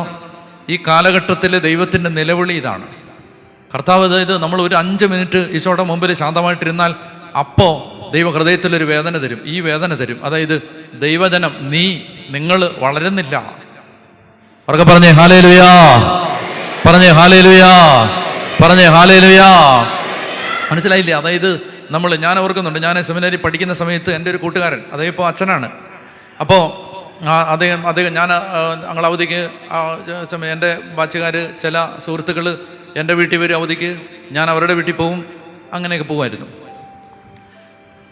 അപ്പോൾ പ്രത്യേകിച്ച് യൂണിവേഴ്സിറ്റി പരീക്ഷയൊക്കെ അടുക്കുന്ന സമയത്ത് ഒരുമിച്ച് ഏതെങ്കിലും വീട്ടിൽ ഒരുമിച്ചിരുന്ന് എല്ലാവരും കൂടെ പഠിക്കും, 3-4 പേര്. അപ്പം ഞാൻ ഒരു ദിവസം അവൻ്റെ വീട്ടിൽ പോയിരുന്ന് പഠിക്കുന്ന സമയത്ത് അയലോക്കക്കാരൊക്കെ വെള്ളം കോരാൻ വേണ്ടി വരും. ഈ വീട്ടിൽ വെള്ളം കോരാൻ വേണ്ടി വരുമ്പോൾ തൊട്ടിയും കയറും ഉണ്ട്, മോട്ടറും വെച്ചിട്ടുണ്ട്. അപ്പം ഈ ആളുകൾ വരുമ്പോൾ ഈ കോരി മടുക്കുന്നത് കാണുമ്പോൾ ഞാനീ പറയുന്ന നമ്മുടെ സഭയിലെ ഒരു അച്ഛനാണ്, അച്ഛൻ്റെ അമ്മ സ്വർഗത്തിലെ ആളിപ്പം, അച്ഛൻ്റെ അമ്മ ഞാൻ കണ്ടിട്ടുണ്ട്. ഈ ആളുകൾ വെള്ളം കോരുന്ന കാണുമ്പോൾ നേരെ വന്നിട്ട് മോട്ടറിന് സ്വിച്ചിട്ട് കൊടുക്കും. അപ്പോൾ കിണറ്റിൻ്റെ അടുത്ത് തന്നെ, ആ മോട്ടറിൻ്റെ അടുത്ത് തന്നെ ഒരു പൈപ്പുണ്ട്. ആ മോട്ടറിൽ തന്നെ ഒരു പൈപ്പുണ്ട്. അതിനകത്തുനിന്ന് വെള്ളം നല്ല ഫോഴ്സ്ഫുള്ളായിട്ട് കിണറ്റിൽ നിന്ന് അടിച്ച് കയറി വരും. അത് അയലോക്കക്കാരെല്ലാം പിടിച്ചുകൊണ്ട് നല്ല സന്തോഷമല്ലേ, കോരണ്ടല്ലോ. കറണ്ട് ചാർജ് ആവുന്നുണ്ട് ഇവിടെ, മനസ്സിലായി? നല്ല കറണ്ട് ചാർജ് കയറി വരുന്നുണ്ട്. അപ്പോൾ ഈ ചേട്ടൻ വരുമ്പോൾ ചേട്ടൻ വന്നിട്ട് കിടന്ന് വഴക്കുണ്ടാക്കും. വഴക്കെന്നല്ല, വഴക്ക് പറയും. നിനക്ക് അവർ കോരത്തില്ല, അവർക്ക് ആരോഗ്യമുള്ളവരല്ലേ, നീ മോട്ടർ ഇട്ട് കൊടുത്താ ഉടനെ ഈ അമ്മച്ചി പറയും, ഓ പിന്നെന്തിനാ പള്ളിയിൽ പോകുന്നതെന്ന് ചോദിക്കും. ഞാൻ ഇത് കേട്ടിട്ടുണ്ട് പലതവണ. പാവം സ്വർഗത്തിലെ ഇപ്പം ഈ അമ്മച്ചി ഈ ചേച്ചി പലതവണ പറഞ്ഞ് ഞാൻ കേട്ടിട്ടുണ്ട്, പിന്നെന്തിനാ നിങ്ങൾ ഈ പള്ളിയിൽ പോകുന്നേ, നീ ദുഷ്ടതയും വെച്ചുകൊണ്ട്. അപ്പോൾ പറയും, ആൽറെഡി എടി ഇത് നീ ഒരു നമ്മൾ വെള്ളം കൊടുക്കുന്നില്ലേ, ഒരു വെള്ളം കോരിക്കൊണ്ട് പോട്ട് നീ മോട്ടർ ഇട്ട് കൊടുക്കേണ്ട കാര്യമുണ്ടോ? അത് മോട്ടർ ഇപ്പോൾ വെച്ചാൽ കറണ്ട് നിങ്ങളങ്ങ് അടയ്ക്കണം, നിങ്ങൾ പിന്നെന്തിനാ പള്ളിയിൽ പോന്നേ. ഞാൻ പറയുന്നത് ഇങ്ങനെ നമ്മൾ ഇത് ഞാൻ ചോദിക്കട്ടെ, നിങ്ങൾ ഈ പള്ളിക്കകത്തുള്ള വല്ലവരും അങ്ങനെ ചെയ്യുമോ? അല്ല, ഇല്ലെന്ന് ഞാൻ പറയുന്നില്ല, പക്ഷേ കുറവാ.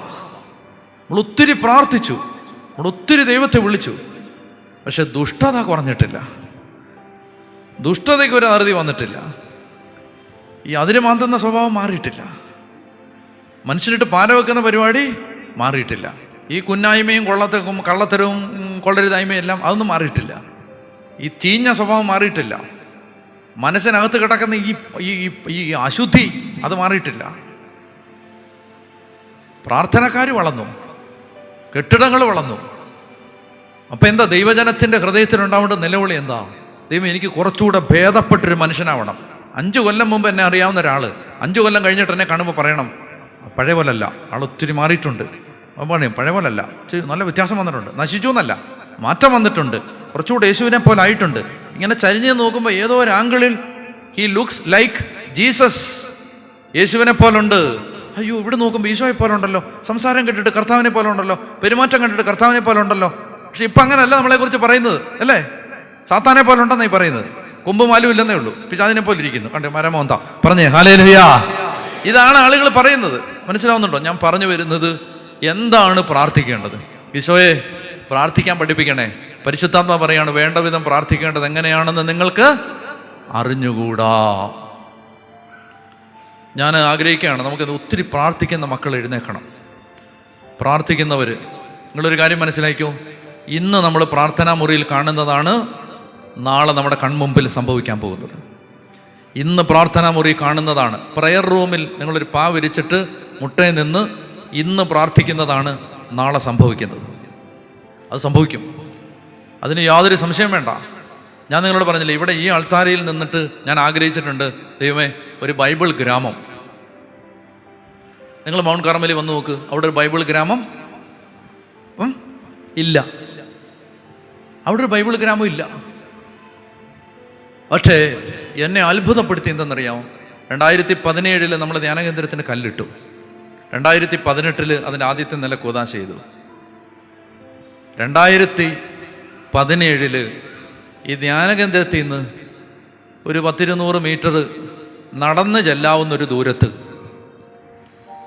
മനസ്സിലായില്ലേ? എന്ന് പറഞ്ഞാൽ ഒരു 10 മിനിറ്റ് കൊണ്ട്, വണ്ടിക്കാണെങ്കിൽ ഒരു 10 മിനിറ്റ് കൊണ്ട്, വഴി പല ദൂരത്തുണ്ട്. ശരിക്കും പറഞ്ഞാൽ ഡിസ്റ്റൻസ് എടുത്താൽ അത്രയില്ല. ധ്യാനകേന്ദ്രം ഈ ഒരു സ്ഥലത്ത് ഒരു മുകളിലാണ്, അത് അപ്പുറത്തേക്കൊന്നില്ല. ഇത് നടന്ന് പോയാൽ ശരിക്കും നേരെ ഒരു വഴിയുണ്ടെങ്കിൽ ഒരു കഷ്ടിച്ചൊരു 20 മിനിറ്റ് നടക്കാനുള്ള വഴി, നടക്കാനുള്ള അത്രയേ ഉള്ളൂ.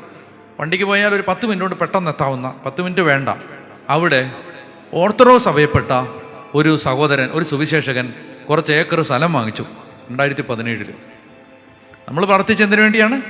ബൈബിൾ ഗ്രാമം. നിങ്ങൾ കേട്ടോണം, 2017 ആ കാലഘട്ടത്തിൽ ഒരു സഹോദരൻ, ഓർത്തഡോക്സ് സഭയപ്പെട്ടൊരു സഹോദരൻ അവിടെ കുറച്ച് സ്ഥലം വാങ്ങിച്ചു. സ്ഥലം വാങ്ങിച്ചിട്ട് അദ്ദേഹം ഒരു ബൈബിൾ മ്യൂസിയം പണിതു. ബൈബിൾ മ്യൂസിയം, വാഗ്ദാന പേടകം. നിങ്ങൾ ബൈബിളിൽ വായിക്കുന്നു, നിങ്ങൾ കണ്ടിട്ടില്ല. ആ ബൈബിൾ മ്യൂസിയത്തിൽ അദ്ദേഹം ദൈവം പറഞ്ഞ അളവിൽ ഈ സമാഗമ കൂടാരം ഉണ്ടാക്കി വെച്ചിട്ടുണ്ട്. ബൈബിളിൽ പറയുന്ന കാര്യങ്ങൾ മുഴുവൻ നമ്മളതല്ലേ ആഗ്രഹിച്ചത്? ആണോ? നമുക്ക് 5 പൈസ മുടക്കില്ലാതെ വേറൊരാൾ അതുണ്ടാക്കി നമ്മുടെ പര്യമ്പറത്ത്, നമുക്കൊന്ന് നീട്ടി തുപ്പിയാൽ എത്തുന്ന സ്ഥലത്ത് അടുത്ത് അവിടെ ദൈവം ചെയ്യുന്നത് അങ്ങനെയാണ്. ഇന്ന് നമ്മൾ പ്രാർത്ഥനാ മുറിയിൽ കാണുന്നതാണ് നാളെ നമ്മുടെ കൺമുമ്പിൽ സംഭവിക്കുന്നത്. പറഞ്ഞേ ഹല്ലേലൂയാ, പറഞ്ഞേ ഹല്ലേലൂയാ. അപ്പം ഞാൻ ആ സ്ഥലത്ത് ചെന്നിട്ട് ഞാൻ ആ സഹോദരനെ കണ്ട് സംസാരിച്ച സമയത്ത് ഞാൻ പറഞ്ഞു, ഞങ്ങളിത് അന്ന് എത്രയോ നാൾ മുമ്പ് ദൈവമേ ഞങ്ങൾ ചെയ്യണമെന്ന് ആഗ്രഹിച്ചാണിത്, ഞങ്ങൾ ചെയ്യണമെന്ന്. പക്ഷെ ദൈവത്തിൻ്റെ പദ്ധതി വേറെ ഒന്നായിരുന്നു. അപ്പം ഇത് ദൈവത്തിൻ്റെ, നാം പറയുന്നത് പ്രാർത്ഥന എന്ന് പറയുന്നത് നിസ്സാര കാര്യമല്ല. അതുകൊണ്ട് ഇന്ന് ഇവിടെ ഇരിക്കുമ്പോൾ നിങ്ങൾ ഈ തലമുറ, അടുത്ത് വരുന്ന തലമുറയെക്കുറിച്ച് നമ്മൾ കാനഡയിൽ പോകണോ അയർലൻഡിൽ പോകണോ എന്നല്ല മക്കൾ അല്ല പ്രാർത്ഥിക്കേണ്ടത്. എന്നെ ഒരു ചേച്ചി വിളിച്ചു, അച്ഛാ കാനഡയ്ക്ക് പോകാനായിട്ട് എത്ര പ്രാർത്ഥിച്ചിട്ടും അവന് കിട്ടുന്നില്ല അച്ഛാ, ഐലിസിന് സ്കോർ കിട്ടുന്നില്ല, അച്ഛൻ പ്രാർത്ഥിക്കണം. അപ്പം ഞാൻ ഫോണിലാണ് അങ്ങനെ അത് പെട്ടെന്ന് ആത്മാവ് എന്നോട് ഇങ്ങനെ ഒരു കാര്യം പറഞ്ഞു. അതായത് ആദ്യമായിട്ടാണ് ഞാൻ ചിന്തിച്ചല്ല, തലേന്ന് വന്നതല്ല, ഇത് അകത്തുനിന്ന് പെട്ടെന്ന് ഇങ്ങനെ വന്നതാണ്. ഞാൻ പറഞ്ഞു, ചേച്ചി പരിശുദ്ധാത്മാവ് ഒരു കാര്യം പറയുന്നത് ഞാൻ പറയട്ടെ. അച്ഛൻ പറയാൻ പറഞ്ഞു. വിഷമം തോന്നുമോ പറഞ്ഞാൽ? ഇല്ല. ഞാൻ പറഞ്ഞു, ചേച്ചി കാനഡ പോകാൻ വേണ്ടിയല്ലേ പ്രാർത്ഥിച്ചുള്ളൂ? കാനഡ ചെന്ന് കഴിഞ്ഞിട്ട് ഒത്തിരി മക്കൾ ചെറിയ പ്രായത്തിൽ പോയി നശിച്ചു പോകുന്നതിൻ്റെ ജീവിക്കുന്ന ഉദാഹരണങ്ങൾ എൻ്റെ കൺമുമ്പിലുണ്ട്. +2 ഒക്കെ കഴിഞ്ഞിട്ട് പോയിട്ട് അപ്പനമ്മമാരുടെ കണ്ണിൽ നിന്ന് പോയിട്ട് തോന്നിയാസത്തിൻ്റെ അങ്ങേയറ്റത്ത് ജീവിക്കുന്ന ആളുകൾ പോട്ടെ. അപ്പം ഞാൻ പറഞ്ഞു, കാനഡയിൽ അങ്ങോട്ട് പോകാനല്ലേ ധൃതി, പോയി കഴിഞ്ഞ് കൊച്ചെങ്ങനെ ജീവിക്കണമെന്ന് ചേച്ചി പ്രാർത്ഥിച്ചിട്ടുണ്ടോ? അപ്പോൾ പറഞ്ഞില്ല, അങ്ങനെ ചിന്തിച്ചിട്ട് പോലും ഇല്ലെന്ന്. അപ്പം ഞാൻ പറഞ്ഞു, എന്നാൽ അങ്ങനെ പ്രാർത്ഥിക്ക്. എന്താ? ദൈവമേ, കാനഡയിൽ ചെന്നിട്ട് എൻ്റെ കൊച്ച് ദൈവത്തെ അറിയുന്നൊരു കൊച്ചായിട്ട് ജീവിക്കണം, അതിന് കർത്താവ് കൃപ തരണേന്ന് പ്രാർത്ഥിക്കാൻ പറഞ്ഞു. ഒരാഴ്ച കഴിഞ്ഞില്ല, ചേച്ചി എന്നെ തിരിച്ചു വിളിച്ചു, അച്ചോ ഇത്തവണ കിട്ടി കേട്ടോ, ഇത്തവണ കിട്ടി, അത് പ്രാർത്ഥിക്കാൻ കിട്ടി, കാനഡയ്ക്ക് പോകാമെന്ന്. ഞാൻ പറയുന്നത് മനസ്സിലാകുന്നുണ്ടോ? അതായത് നമുക്ക് ഈ കാനഡയ്ക്ക് പോയാൽ മതി, അത് കഴിഞ്ഞ് ഈ പയ്യൻ എങ്ങനാവും എന്നുള്ളതിനെ കുറിച്ചൊന്നും സംഭവമൊന്നുമില്ല. കല്യാണം നടന്നാൽ മതി, അത് കഴിഞ്ഞിട്ട് എങ്ങനാവും അതിനെക്കുറിച്ചൊന്നുമില്ല. ഈ ആത്മാവ് സ്വർഗത്തിലെത്തുമോ? ഈ ജീവിതം ദൈവത്തിന് പ്രസാദകരമായ ജീവിതമായി മാറുമോ? അതുകൊണ്ട് ഒറ്റ കാര്യം പ്രാർത്ഥിക്ക്, ദൈവം എൻ്റെ മക്കൾ വിശുദ്ധരാവണേന്ന് പ്രാർത്ഥിക്ക്. അങ്ങനെ പ്രാർത്ഥിക്ക്. ഇത്രയും കാലവും കാനഡയിൽ പോകുന്നതൊക്കെ പ്രാർത്ഥിച്ചില്ലേ? കാനഡയിലും അമേരിക്കയിലൊക്കെ ദൈവം എവിടെയെങ്കിലും കൊണ്ടുപോകുള്ളൂ. അത് നിങ്ങൾ പ്രാർത്ഥിച്ചാലും പ്രാർത്ഥിച്ചില്ലെങ്കിലും കൊണ്ടുപോകും. മനസ്സിലായി? നിങ്ങളുടെ കൊച്ച് കാനഡയിൽ പോകേണ്ട ആളാണെങ്കിൽ പോയിരിക്കും, അത് നിങ്ങൾ പ്രാർത്ഥിച്ചില്ലെങ്കിലും പോയിരിക്കും. പറഞ്ഞേ ഹല്ലേലൂയാ. പക്ഷെ വിശുദ്ധരാവാൻ പ്രാർത്ഥിച്ചില്ലെങ്കിൽ വിശുദ്ധരാവില്ല. കാനഡയിൽ പോവും, അവിടെ പോയി നശിക്കും. അയർലൻഡിൽ പോവും, അവിടെ പോയി നശിക്കും. ഞാൻ പറയുന്നത് മനസ്സിലാവുന്നുണ്ടോ? നിങ്ങൾ പോയിട്ട് പ്രാർത്ഥിച്ചില്ലെങ്കിൽ എന്താ സംഭവിക്കാൻ പോണേ? ഈ വിശുദ്ധിയും ദൈവകാര്യങ്ങളൊന്നും പ്രാർത്ഥിക്കാൻ നടക്കില്ല. ചെറിയ കുഞ്ഞുങ്ങളായിരിക്കുമ്പോൾ തൊട്ടേ പ്രാർത്ഥിച്ചോണം, ദൈവം ഈ കൊച്ച് ദൈവത്തെ അറിയണം, ദൈവത്തെ ആരാധിക്കണം, യേശുവിനെ അറിഞ്ഞ് ജീവിക്കണം, ദൈവത്തിൻ്റെ മക്കളായിട്ട് വളരണം. മനസ്സിലാവുന്നുണ്ടോ? ചെറിയ പ്രായത്തിൽ കുഞ്ഞുനാൾ ഞാൻ നോക്കുന്നുണ്ട്. എൻ്റെ അമ്മ, ഞാൻ റെയിൽവേ ക്രോസ് ഇങ്ങനെ നടന്ന് റെയിൽവേ റോഡിലൂടെ പാളത്തിലൂടെ നടന്ന പള്ളിയിൽ പോകുന്ന സമയത്ത് വെപ്രാളപ്പെട്ട് താമസിച്ചാണ്. ഈ റെയിൽവേ പാളത്തിൽ കൂടെ ഇങ്ങനെ എൻ്റെ കൈയും പിടിച്ചുകൊണ്ട് ഇങ്ങനെ വെപ്രാളപ്പെട്ട് നടന്ന് പോകുന്ന സമയത്ത് എൻ്റെ അമ്മ എന്നോട് പറഞ്ഞിട്ട്, മക്കളെ എനിക്കൊരാഗ്രഹമുണ്ട്, മോനെ ആൾത്താരെ കയറാവോ? ഞാൻ പറഞ്ഞു, ഞാനും കയറത്തില്ല, എനിക്ക് പള്ളിയിൽ പോകുന്ന തന്നെ ഇഷ്ടമല്ല. അന്നേരമാണ് ആൾത്താരെ കയറും. അപ്പോൾ എന്നോട് എൻ്റെ അമ്മ എപ്പോഴും പറയും, നീ ആൾത്താരെ കയറുക, എനിക്ക് ഭയങ്കര ആഗ്രഹമാടാ നീ ഇങ്ങനെ കുപ്പായൊക്കെ ഇട്ട് ഇങ്ങനെ അവിടെ നിൽക്കുന്നത് കാണാൻ. ഞാനും കയറത്തില്ല, എനിക്ക് വെള്ളിയാഴ്ച തന്നെ പള്ളിയിൽ പോകുന്നത് അമ്മ അടിക്കുന്നതുകൊണ്ട് മാത്രമാണ്. ഞാൻ പറഞ്ഞിട്ടുള്ളല്ലേ, എനിക്ക് പള്ളിയിൽ പോകുന്നത് ഇഷ്ടമേ അല്ലായിരുന്നു. അപ്പോൾ അന്ന് എൻ്റെ അമ്മേൻ്റെ അടുത്ത് പറഞ്ഞു, നിനക്ക് ഞാൻ നല്ല ഉടുപ്പും പണ്ടും വാങ്ങിച്ചു തരാമെന്ന് പറഞ്ഞു. എന്ത്? ആൾത്താരെ കയറിയ. ഞാൻ പറഞ്ഞു, എന്നപ്പോൾ നാളെ തന്നെ അതിനുള്ള ഒരു സംവിധാനം ഞാൻ ഉണ്ടാക്കുന്നതാണ്. എന്താണ്? എനിക്ക് ഉടുപ്പും പണ്ടും കിട്ടിയാൽ മതിയാ. മനസ്സിലായില്ലേ? പിന്നെ അമ്മ എന്നോട് പറഞ്ഞിട്ടുണ്ട്, മോനെ നീ ഒരു അച്ഛനായിട്ട് കാണണമെന്ന് എനിക്ക് ആഗ്രഹമുണ്ട്. ഞാൻ പറഞ്ഞു, എനിക്ക് കല്യാണം കഴിക്കണം, എനിക്ക് അച്ഛൻ. ഞാൻ പറഞ്ഞിട്ടുണ്ട്, ശരിക്കും പറഞ്ഞിട്ടുണ്ട്, ഞാൻ അച്ഛനൊന്നും അമ്മ പറഞ്ഞില്ല എന്ന് പറഞ്ഞു. അപ്പോൾ എന്നോടത് അമ്മ പറഞ്ഞിട്ടുണ്ട്, മോനെ എനിക്ക് ആഗ്രഹമുണ്ടോ നീ ഒരു അച്ഛനായിട്ട് കാണണമെന്ന്. കുറച്ചാൾ കഴിഞ്ഞപ്പോൾ മനസ്സിലാവുന്നുണ്ടോ? അതായത് അച്ഛനാവണം, അച്ഛനായിട്ട് കാണണം. ഞാൻ സെമിനാരി പോയി കഴിഞ്ഞിട്ട് എന്നോട് ഒരുപാട് പേര് ചോദിച്ചിട്ടുണ്ട്, അച്ഛന് സെമിനാരി, എൻ്റെ കൂട്ടുകാരനോട് ചോദിച്ചിട്ടുണ്ട്, നീ എങ്ങനെയാണോ പോയത് എന്ന് എന്നോട് ചോദിച്ചിട്ടുണ്ട്. അപ്പോൾ പിന്നെ ഒത്തിരിയും പേര് പിന്നെ ചോദിച്ചിട്ടുണ്ട്, അച്ഛന് എപ്പോഴെങ്കിലും ജീവിതത്തിൽ ഈ വൈദികനാവാൻ പോയതിന് ശേഷം തിരിച്ചു പോകണമെന്ന്. നിങ്ങൾക്കൊരു, ഞാൻ സത്യസന്ധ ടീച്ചറോട് മുമ്പ് ഇതൊരു കാര്യം പറയട്ടെ. എനിക്ക് സെമിനാരി വെച്ച് ഒരൊറ്റ കണ്ണുനീര്, ഒറ്റ പേടി ഉണ്ടായിരുന്നുള്ളൂ, ദൈവമേ എന്നെ അങ്ങനെ പറഞ്ഞു വിടുവോന്ന്. പോണമെന്ന് എനിക്ക് തോന്നിയിട്ടേ ഇല്ല.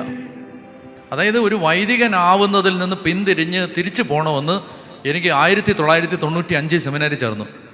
അന്ന് ആദ്യത്തെ ഒരു 6 മാസം, ഓണത്തിൻ്റെ അവധി വരെ ബുദ്ധിമുട്ടുണ്ടായിരുന്നു. കാരണം വീട്ടിൽ നിന്ന് മാറി ഇന്നതിൻ്റെ ബുദ്ധിമുട്ട്, കരച്ചിലും പിഴിച്ചിലും ഒക്കെ ആയിട്ട് അത് 6 മാസം കഴിഞ്ഞു. പിന്നെ എനിക്ക് എൻ്റെ ജന്മത്തിൽ, ഞാൻ പറഞ്ഞിട്ടില്ലേ, എൻ്റെ ജന്മത്തിൽ എനിക്ക് പിന്നെ തിരിച്ചു പോകണമെന്ന് തോന്നിയിട്ടില്ല.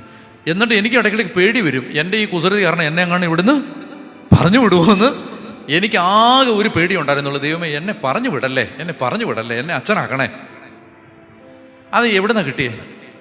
വലിയ നിവൃത്തിയൊന്നും ഇല്ലാത്തൊരു വീട്ടിലെ, വലിയ വിദ്യാഭ്യാസമൊന്നും ഇല്ലാത്തൊരു അമ്മ കൂടെ കൊച്ചിനോട് പറഞ്ഞുകൊണ്ടിരുന്നത്, എന്താ പറഞ്ഞുകൊണ്ടിരുന്നേ? മോനെ അച്ഛനാവണോടാ, പള്ളിയിൽ പോകണം, അച്ഛനാവണം, ആൾത്താരെ കയറണം. എനിക്ക് ഒറ്റ കാര്യം നിങ്ങളോട് പറയാനുള്ളൂ, നിങ്ങളുടെ മക്കൾ കാനഡയിലോ അയർലൻഡോ ഇവിടെ, ഈ സ്വർഗത്തിലേക്ക് കാനഡയിൽ നിന്നും കൊടുമണ്ണെന്നും ഒരേ ദൂരമാണ് കേട്ടോ. കാനഡയിൽ പോയോണ്ട് ആളുകൾ പെട്ടെന്ന് സ്വർഗത്തിൽ പോത്തൊന്നുമില്ല, എല്ലാം ഒരുപോലെയുള്ളൂ. പിന്നെ എൻ്റെ ഒരു അഭിപ്രായം ഞാൻ പറഞ്ഞാൽ കഴിയുന്നതും നാട്ടിൽ തന്നെ നിൽക്കുന്നതാണ് നല്ല. അത് നിങ്ങൾ പറയാം ഇയാൾ കുജുമുങ്ങനായ്മ കൊണ്ട് പറയുന്നത്. ഞാൻ ഈ ലോക രാജ്യങ്ങളിൽ സഞ്ചരിക്കുന്ന ഒരാളാണ്, അതുകൊണ്ടാണ് ഞാൻ പറയുന്നത്. ലോക രാജ്യങ്ങളിൽ സഞ്ചരിച്ച് അവിടുത്തെ ജീവിതം കാണുന്ന ഒരാളാണ്, അതുകൊണ്ട് ഞാൻ പറയുകയാണ്. എന്നെ നാളെ മുതൽ ഇനി ഫേസ്ബുക്കിൽ ഇത് ലൈവാ, തെറി വരും ഉറപ്പാണ്, എന്നാലും പറയുകയാണ്. എന്തെന്നറിയാമോ, ഞാൻ അവിടെ അയർലൻഡിൽ ചെന്നപ്പോൾ അവിടുത്തെ അച്ഛനോട് ചോദിച്ചു, അച്ഛോ ഇപ്പോൾ ഈ വന്നിരിക്കുന്ന മലയാളികളിൽ എത്ര പെർസെൻറ്റേജ് ദേവാലയത്തിൽ വരുന്നുണ്ട്? 60%. അവരുടെ മക്കൾ ഏതാണ്ട് 60% ആളുകൾ വരുന്നുണ്ട്. അവരുടെ മക്കളോ?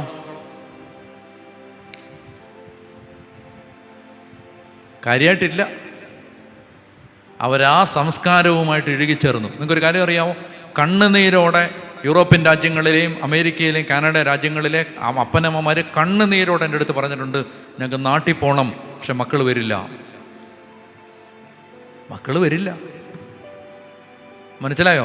മക്കൾ വരില്ല, അവർക്ക് നാട്ടിൽ പോകണം. കാരണം മക്കൾ അവിടുത്തെ രീതിയിലായി. മക്കൾ ചോദിക്കുകയാണ്, ആണ് കല്യാണം കഴിച്ചപ്പോൾ എന്താ കുഴപ്പം? പെണ്ണും കല്യാണം കഴിച്ചാൽ എന്താ ഇപ്പോൾ കുഴപ്പം? മക്കൾ ചോദിക്കുകയാണ്. അതുകൊണ്ട് ഈ കാനഡ, അയർലൻഡ്, ഓസ്ട്രേലിയ, പിന്നെ സ്വീഡൻ എന്നൊക്കെ പറയുമ്പോൾ വലിയ കാര്യം ചിന്തിക്കരുത്. മര്യാദയ്ക്കുള്ള കഞ്ഞിയും കുടിച്ച് നാട്ടിൽ നിൽക്കുന്നതാണ് നല്ലത്. വിശ്വാസമുള്ളൊരു തലമുറയാണ് നിങ്ങൾ ലക്ഷ്യം വെക്കുന്നതെങ്കിൽ ഉള്ള കഞ്ഞിയും കുടിച്ച് നാട്ടിൽ നിൽക്കുന്നതാണ് നല്ലത്. പറഞ്ഞേ ഹല്ലേലൂയ. പിന്നെ ഇതൊക്കെ ആർക്കും മനസ്സിലാവത്തില്ല, കുടുംബത്തിലുള്ളവർക്ക് പോലും പറഞ്ഞാൽ മനസ്സിലാവത്തില്ലാത്തതുകൊണ്ട് പിന്നെ നമ്മൾ ആരോട് കാനഡയിൽ പോകണം, പൊക്കോ, പോയിട്ട് വാ എന്ന് പറഞ്ഞ് ആശ്രയിച്ച് വിടത്തേ ഉള്ളൂ. പക്ഷേ ഞാൻ പറയുന്നത്, നമുക്ക് ദൈവവിശ്വാസമുള്ളൊരു തലമുറ രൂപപ്പെട്ട് വരണം നിങ്ങൾ ആഗ്രഹിക്കുന്നുണ്ടെങ്കിൽ ഈ കാനഡയിൽ പോകുന്നൊന്നുമല്ല കാര്യം. തെറിവിളി എന്തായാലും ഉറപ്പായിരുന്നു, എന്നാലും ഉള്ളതങ്ങ് പറഞ്ഞ് തീർക്കാം. അപ്പോൾ കാനഡയിൽ പോകുന്നൊന്നുമല്ല കാര്യം. മറിച്ച് ഇത്രയേ ഉള്ളൂ, നമ്മുടെ ദൈവത്തെ അറിഞ്ഞ് കേരളം എന്ന് പറഞ്ഞ് ഇവിടെ വിശ്വാസമെങ്കിലും ഉണ്ട്. ഇത്രയും കാലത്തിനിടയിൽ അതിന് ഒരു കുഴപ്പം, പള്ളിയിലൊക്കെ ആളുകൾ വരുന്നെങ്കിലും ഉണ്ട്. മറ്റേതൊന്നും അതൊന്നും അല്ല. ഒരു രാജ്യത്ത് നിന്നപ്പോൾ അവിടുത്തെ മെത്രാൻ കൺവെൻഷൻ ഉദ്ഘാടനം ചെയ്യാൻ വേണ്ടി വന്നു. ഇംഗ്ലീഷുകാരനാണ് അദ്ദേഹം. വന്നിട്ട് പ്രസംഗത്തിനിടയിൽ മലയാളി അച്ഛന്മാരോടും മലയാളികളോടും പറഞ്ഞു, നിങ്ങൾ ഞായറാഴ്ച നിങ്ങളുടെ പള്ളി പോകണ്ടെന്ന് പറഞ്ഞു. അപ്പോൾ എല്ലാവർക്കും അങ്ങ് ടെൻഷനായി. ഈ പിതാവ് എന്താ പറയുന്നത്, ഞായറാഴ്ച നിങ്ങൾ നിങ്ങളുടെ പള്ളി പോകാതെ? ഉടനെ അദ്ദേഹം പറഞ്ഞു, നിങ്ങൾ ശനിയാഴ്ച നിങ്ങളുടെ മലങ്കര, മലബാർ, ലത്തീൻ ആരാധനക്രമം നിങ്ങളുടെ ഭാഷയിൽ നിങ്ങൾ ശനിയാഴ്ച കുർബാന ചൊല്ലിയിട്ട് ഞായറാഴ്ച നിങ്ങൾ ഞങ്ങളുടെ ഇംഗ്ലീഷ് പള്ളികളിലേക്ക് വാ, ഞങ്ങളുടെ മനുഷ്യരെന്ന് കാണട്ടെ, കൊച്ചുങ്ങളെങ്ങോട്ടൊക്കെ പള്ളി വരുന്ന അപ്പനമ്മമാരെ ഞങ്ങളുടെ മനുഷ്യരെന്ന് കാണട്ടെ എന്ന് പറഞ്ഞു. എന്ന് പറഞ്ഞാൽ അവിടെ ആരും ഇല്ലെന്ന്, പിള്ളേരൊന്നും പള്ളിയിൽ പോകുന്നില്ലെന്ന്. പിള്ളേർ പറയാം ആണും കല്യാണം കഴിക്കാമെന്ന്, പിള്ളേർ പറയാം പെണ്ണും കല്യാണം കഴിക്കാമെന്ന്. പിള്ളേർ പറയാണ് അപ്പനന്മാരുടെ നിയന്ത്രണത്തിൽ. അപ്പം പോലീസിനെ വിളിക്കും. എന്നോട് ഒത്തിരി വേദനയോടെ പറഞ്ഞിട്ടുണ്ട്, അച്ഛാ കൊച്ചിന് വഴക്ക് പറയാൻ പോലും നോക്കാൻ പോലും പറ്റത്തില്ല. അപ്പം പോലീസിനെ വിളിക്കും. പോലീസ് വന്ന് അപ്പനെ അറസ്റ്റ് ചെയ്തുകൊണ്ട് പോകും. എന്ത് രസമായിരുന്നല്ലേ? പിള്ളേ വീട്ടിൽ നിന്ന് പറയുമ്പോൾ എന്താടാ താമസിച്ച് അടിക്കുന്നു പറയുന്നത്, 101 വിളിക്കുന്നു, 101 ആംബുലൻസ് അല്ലേ, 100 അല്ലേ, പോലീസിനെ വിളിക്കുന്നു. പോലീസ് വന്ന് അപ്പനെ, മിസ്റ്റർ ചാക്കോച്ചനെ അറസ്റ്റ് ചെയ്തുകൊണ്ട് ചാക്കോച്ചൻ വില കിട്ട്. എന്താ കാര്യം? ചെറുക്കനെ വഴക്ക് പറഞ്ഞാണ്. എന്നാൽ ഇപ്പോൾ കാനഡ, അയർലൻഡ്, ഈ ദൈവമേ ഇനി എന്തെല്ലാം തെറിയാണാവോ എന്ത് വരാൻ പോണേ. ഞാൻ പറയുന്നത് നല്ല കാര്യം. നിങ്ങൾക്ക് ദൈവം വെച്ചിരിക്കുന്നത് അയർലൻഡ് ആണെങ്കിൽ പൊക്കോ, നിങ്ങൾക്ക് ദൈവം വെച്ചിരിക്കുന്നത് അമേരിക്ക ആണെങ്കിൽ പൊക്കോ, നിങ്ങളെ ദൈവം നട്ട് വളർത്താൻ ആഗ്രഹിക്കുന്നത് സ്വീഡനും ഇന്തോനേഷ്യയും സൗത്ത് ആഫ്രിക്കയും ഒക്കെ ആണെങ്കിൽ നിങ്ങൾ പൊക്കോ, ഓസ്ട്രേലിയ ആണെങ്കിൽ പൊക്കോ. ഞാൻ അതിനൊന്നും എതിരൊന്നുമല്ല. ഞാൻ പറയുന്നത് അതിനകത്തൊന്നുമല്ല കാര്യം. വിശ്വാസമുള്ളൊരു തലമുറ ഉണ്ടാവുമോ? ഇന്ന് 10 ദിവസം കഴിയുമ്പോൾ വിവാഹമോചനം, 5 ദിവസം കഴിയുമ്പോൾ വിവാഹമോചനം. മനസ്സിലായില്ലേ? എന്നോടൊരു സഹോദരൻ ഒത്തിരി കണ്ണുനീരോട് ഇന്ന് രാവിലെ ഇരുന്ന് പറഞ്ഞാണ്. അതായത് പറയുകയാണ്, പിന്നെ അമ്മായിപ്പം പറഞ്ഞു നീ അങ്ങനെ സംസാരിക്കരുത്. അപ്പോൾ പറഞ്ഞു ഹലോ ഹലോ ഹലോ നീ എന്നൊന്നും വിളിക്കണ്ടെന്ന് പറഞ്ഞു. ഈ ഒരു പേരുണ്ട്, ആ പേര് വിളിച്ചാൽ മതി എന്ന് പറഞ്ഞു. വേറൊരു സഹോദരൻ പറഞ്ഞു, എന്നെ അവള് ലാപ്ടോപ്പ് വെച്ച് എന്നെ വയറ്റത്ത് കുത്തിയെന്ന് പറഞ്ഞു. ലാപ്ടോപ്പ് വെച്ച്.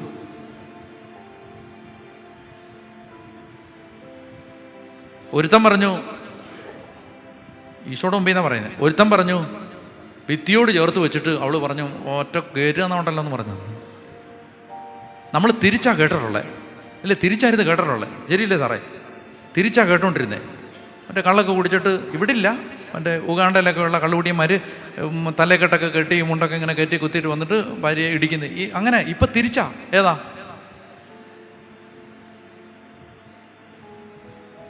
അപ്പം ഞാൻ പറഞ്ഞു, എൻ്റെ പൊന്നു മോനെ, എന്നോട് സംസാരിച്ചവനോട് ഞാൻ പറഞ്ഞു, എൻ്റെ പൊന്നു മോനെ, ഞാൻ നിന്നെ, അയ്യോ എനിക്ക് നിന്നോട് ബഹുമാനം തോന്നുക, നീ ഒന്നും പറഞ്ഞില്ലേ? ഞാൻ ഒന്നും പറഞ്ഞില്ല അച്ഛാന്ന് പറഞ്ഞു.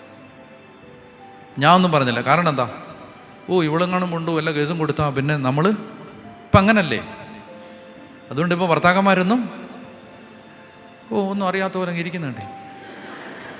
മനുഷ്യൻ ജീവനിൽ പേടിയുള്ളതുകൊണ്ട്, കോടതി കയറാൻ ബുദ്ധിമുട്ടുള്ളതുകൊണ്ട് ഒന്നും പറയുന്നില്ലെന്നേ ഉള്ളൂ. സ്ത്രീകൾക്ക് അനുകൂലമാണ് എന്ത്? നിയമം.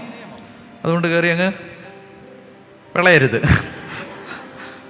പോട്ടെ, സമയം പോന്നു. ഞാൻ പറഞ്ഞു വരുന്നത്, നമുക്ക് വേണ്ടത് വിശ്വാസമുള്ളൊരു തലമുറയാണ്.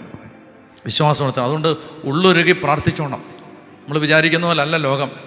നമ്മുടെ കയ്യിൽ നിന്ന് പോവുക പിള്ളേരെല്ലാം. വിശ്വാസമുള്ളൊരു തലമുറ, അപ്പനെ അമ്മയെ സ്നേഹിച്ച് അപ്പനും അമ്മയോടും ബഹുമാനം. ചില മക്കളെയൊക്കെ കാണുമ്പോൾ ഉണ്ടല്ലോ, അതങ്ങനെയാണ്. അത് എത്ര പ്രായമായാലും അപ്പൻ അമ്മ ഒക്കെ പോവാ, എല്ലാം പോവാ. നിങ്ങൾ നിങ്ങളുടെ ജോലി നോക്കിപ്പോക്കോ. അപ്പനെ അമ്മയും കൊല്ലുകയാണ് ചിലർ. അപ്പനെ അമ്മയെ അടിച്ച് പുറത്താക്കുകയാണ്. വിശ്വാസമുള്ള, ദൈവത്തെ ഭയമുള്ള ഒരു തലമുറ വളർന്നു വരാൻ പ്രാർത്ഥിക്കണം. ഇങ്ങനെ നടക്കരുത്, വെറുതെ അലഞ്ഞ് നടക്കരുത്. ഇന്ന് ഈ മസിലും ബലമെല്ലാം നാളെ ഇല്ലാതാവും. പിള്ളേരിട്ട് വട്ട് തട്ടും. ദൈവത്തെ വിളിച്ചോണം, ദൈവത്തെ വിളിച്ച് കരഞ്ഞോണം.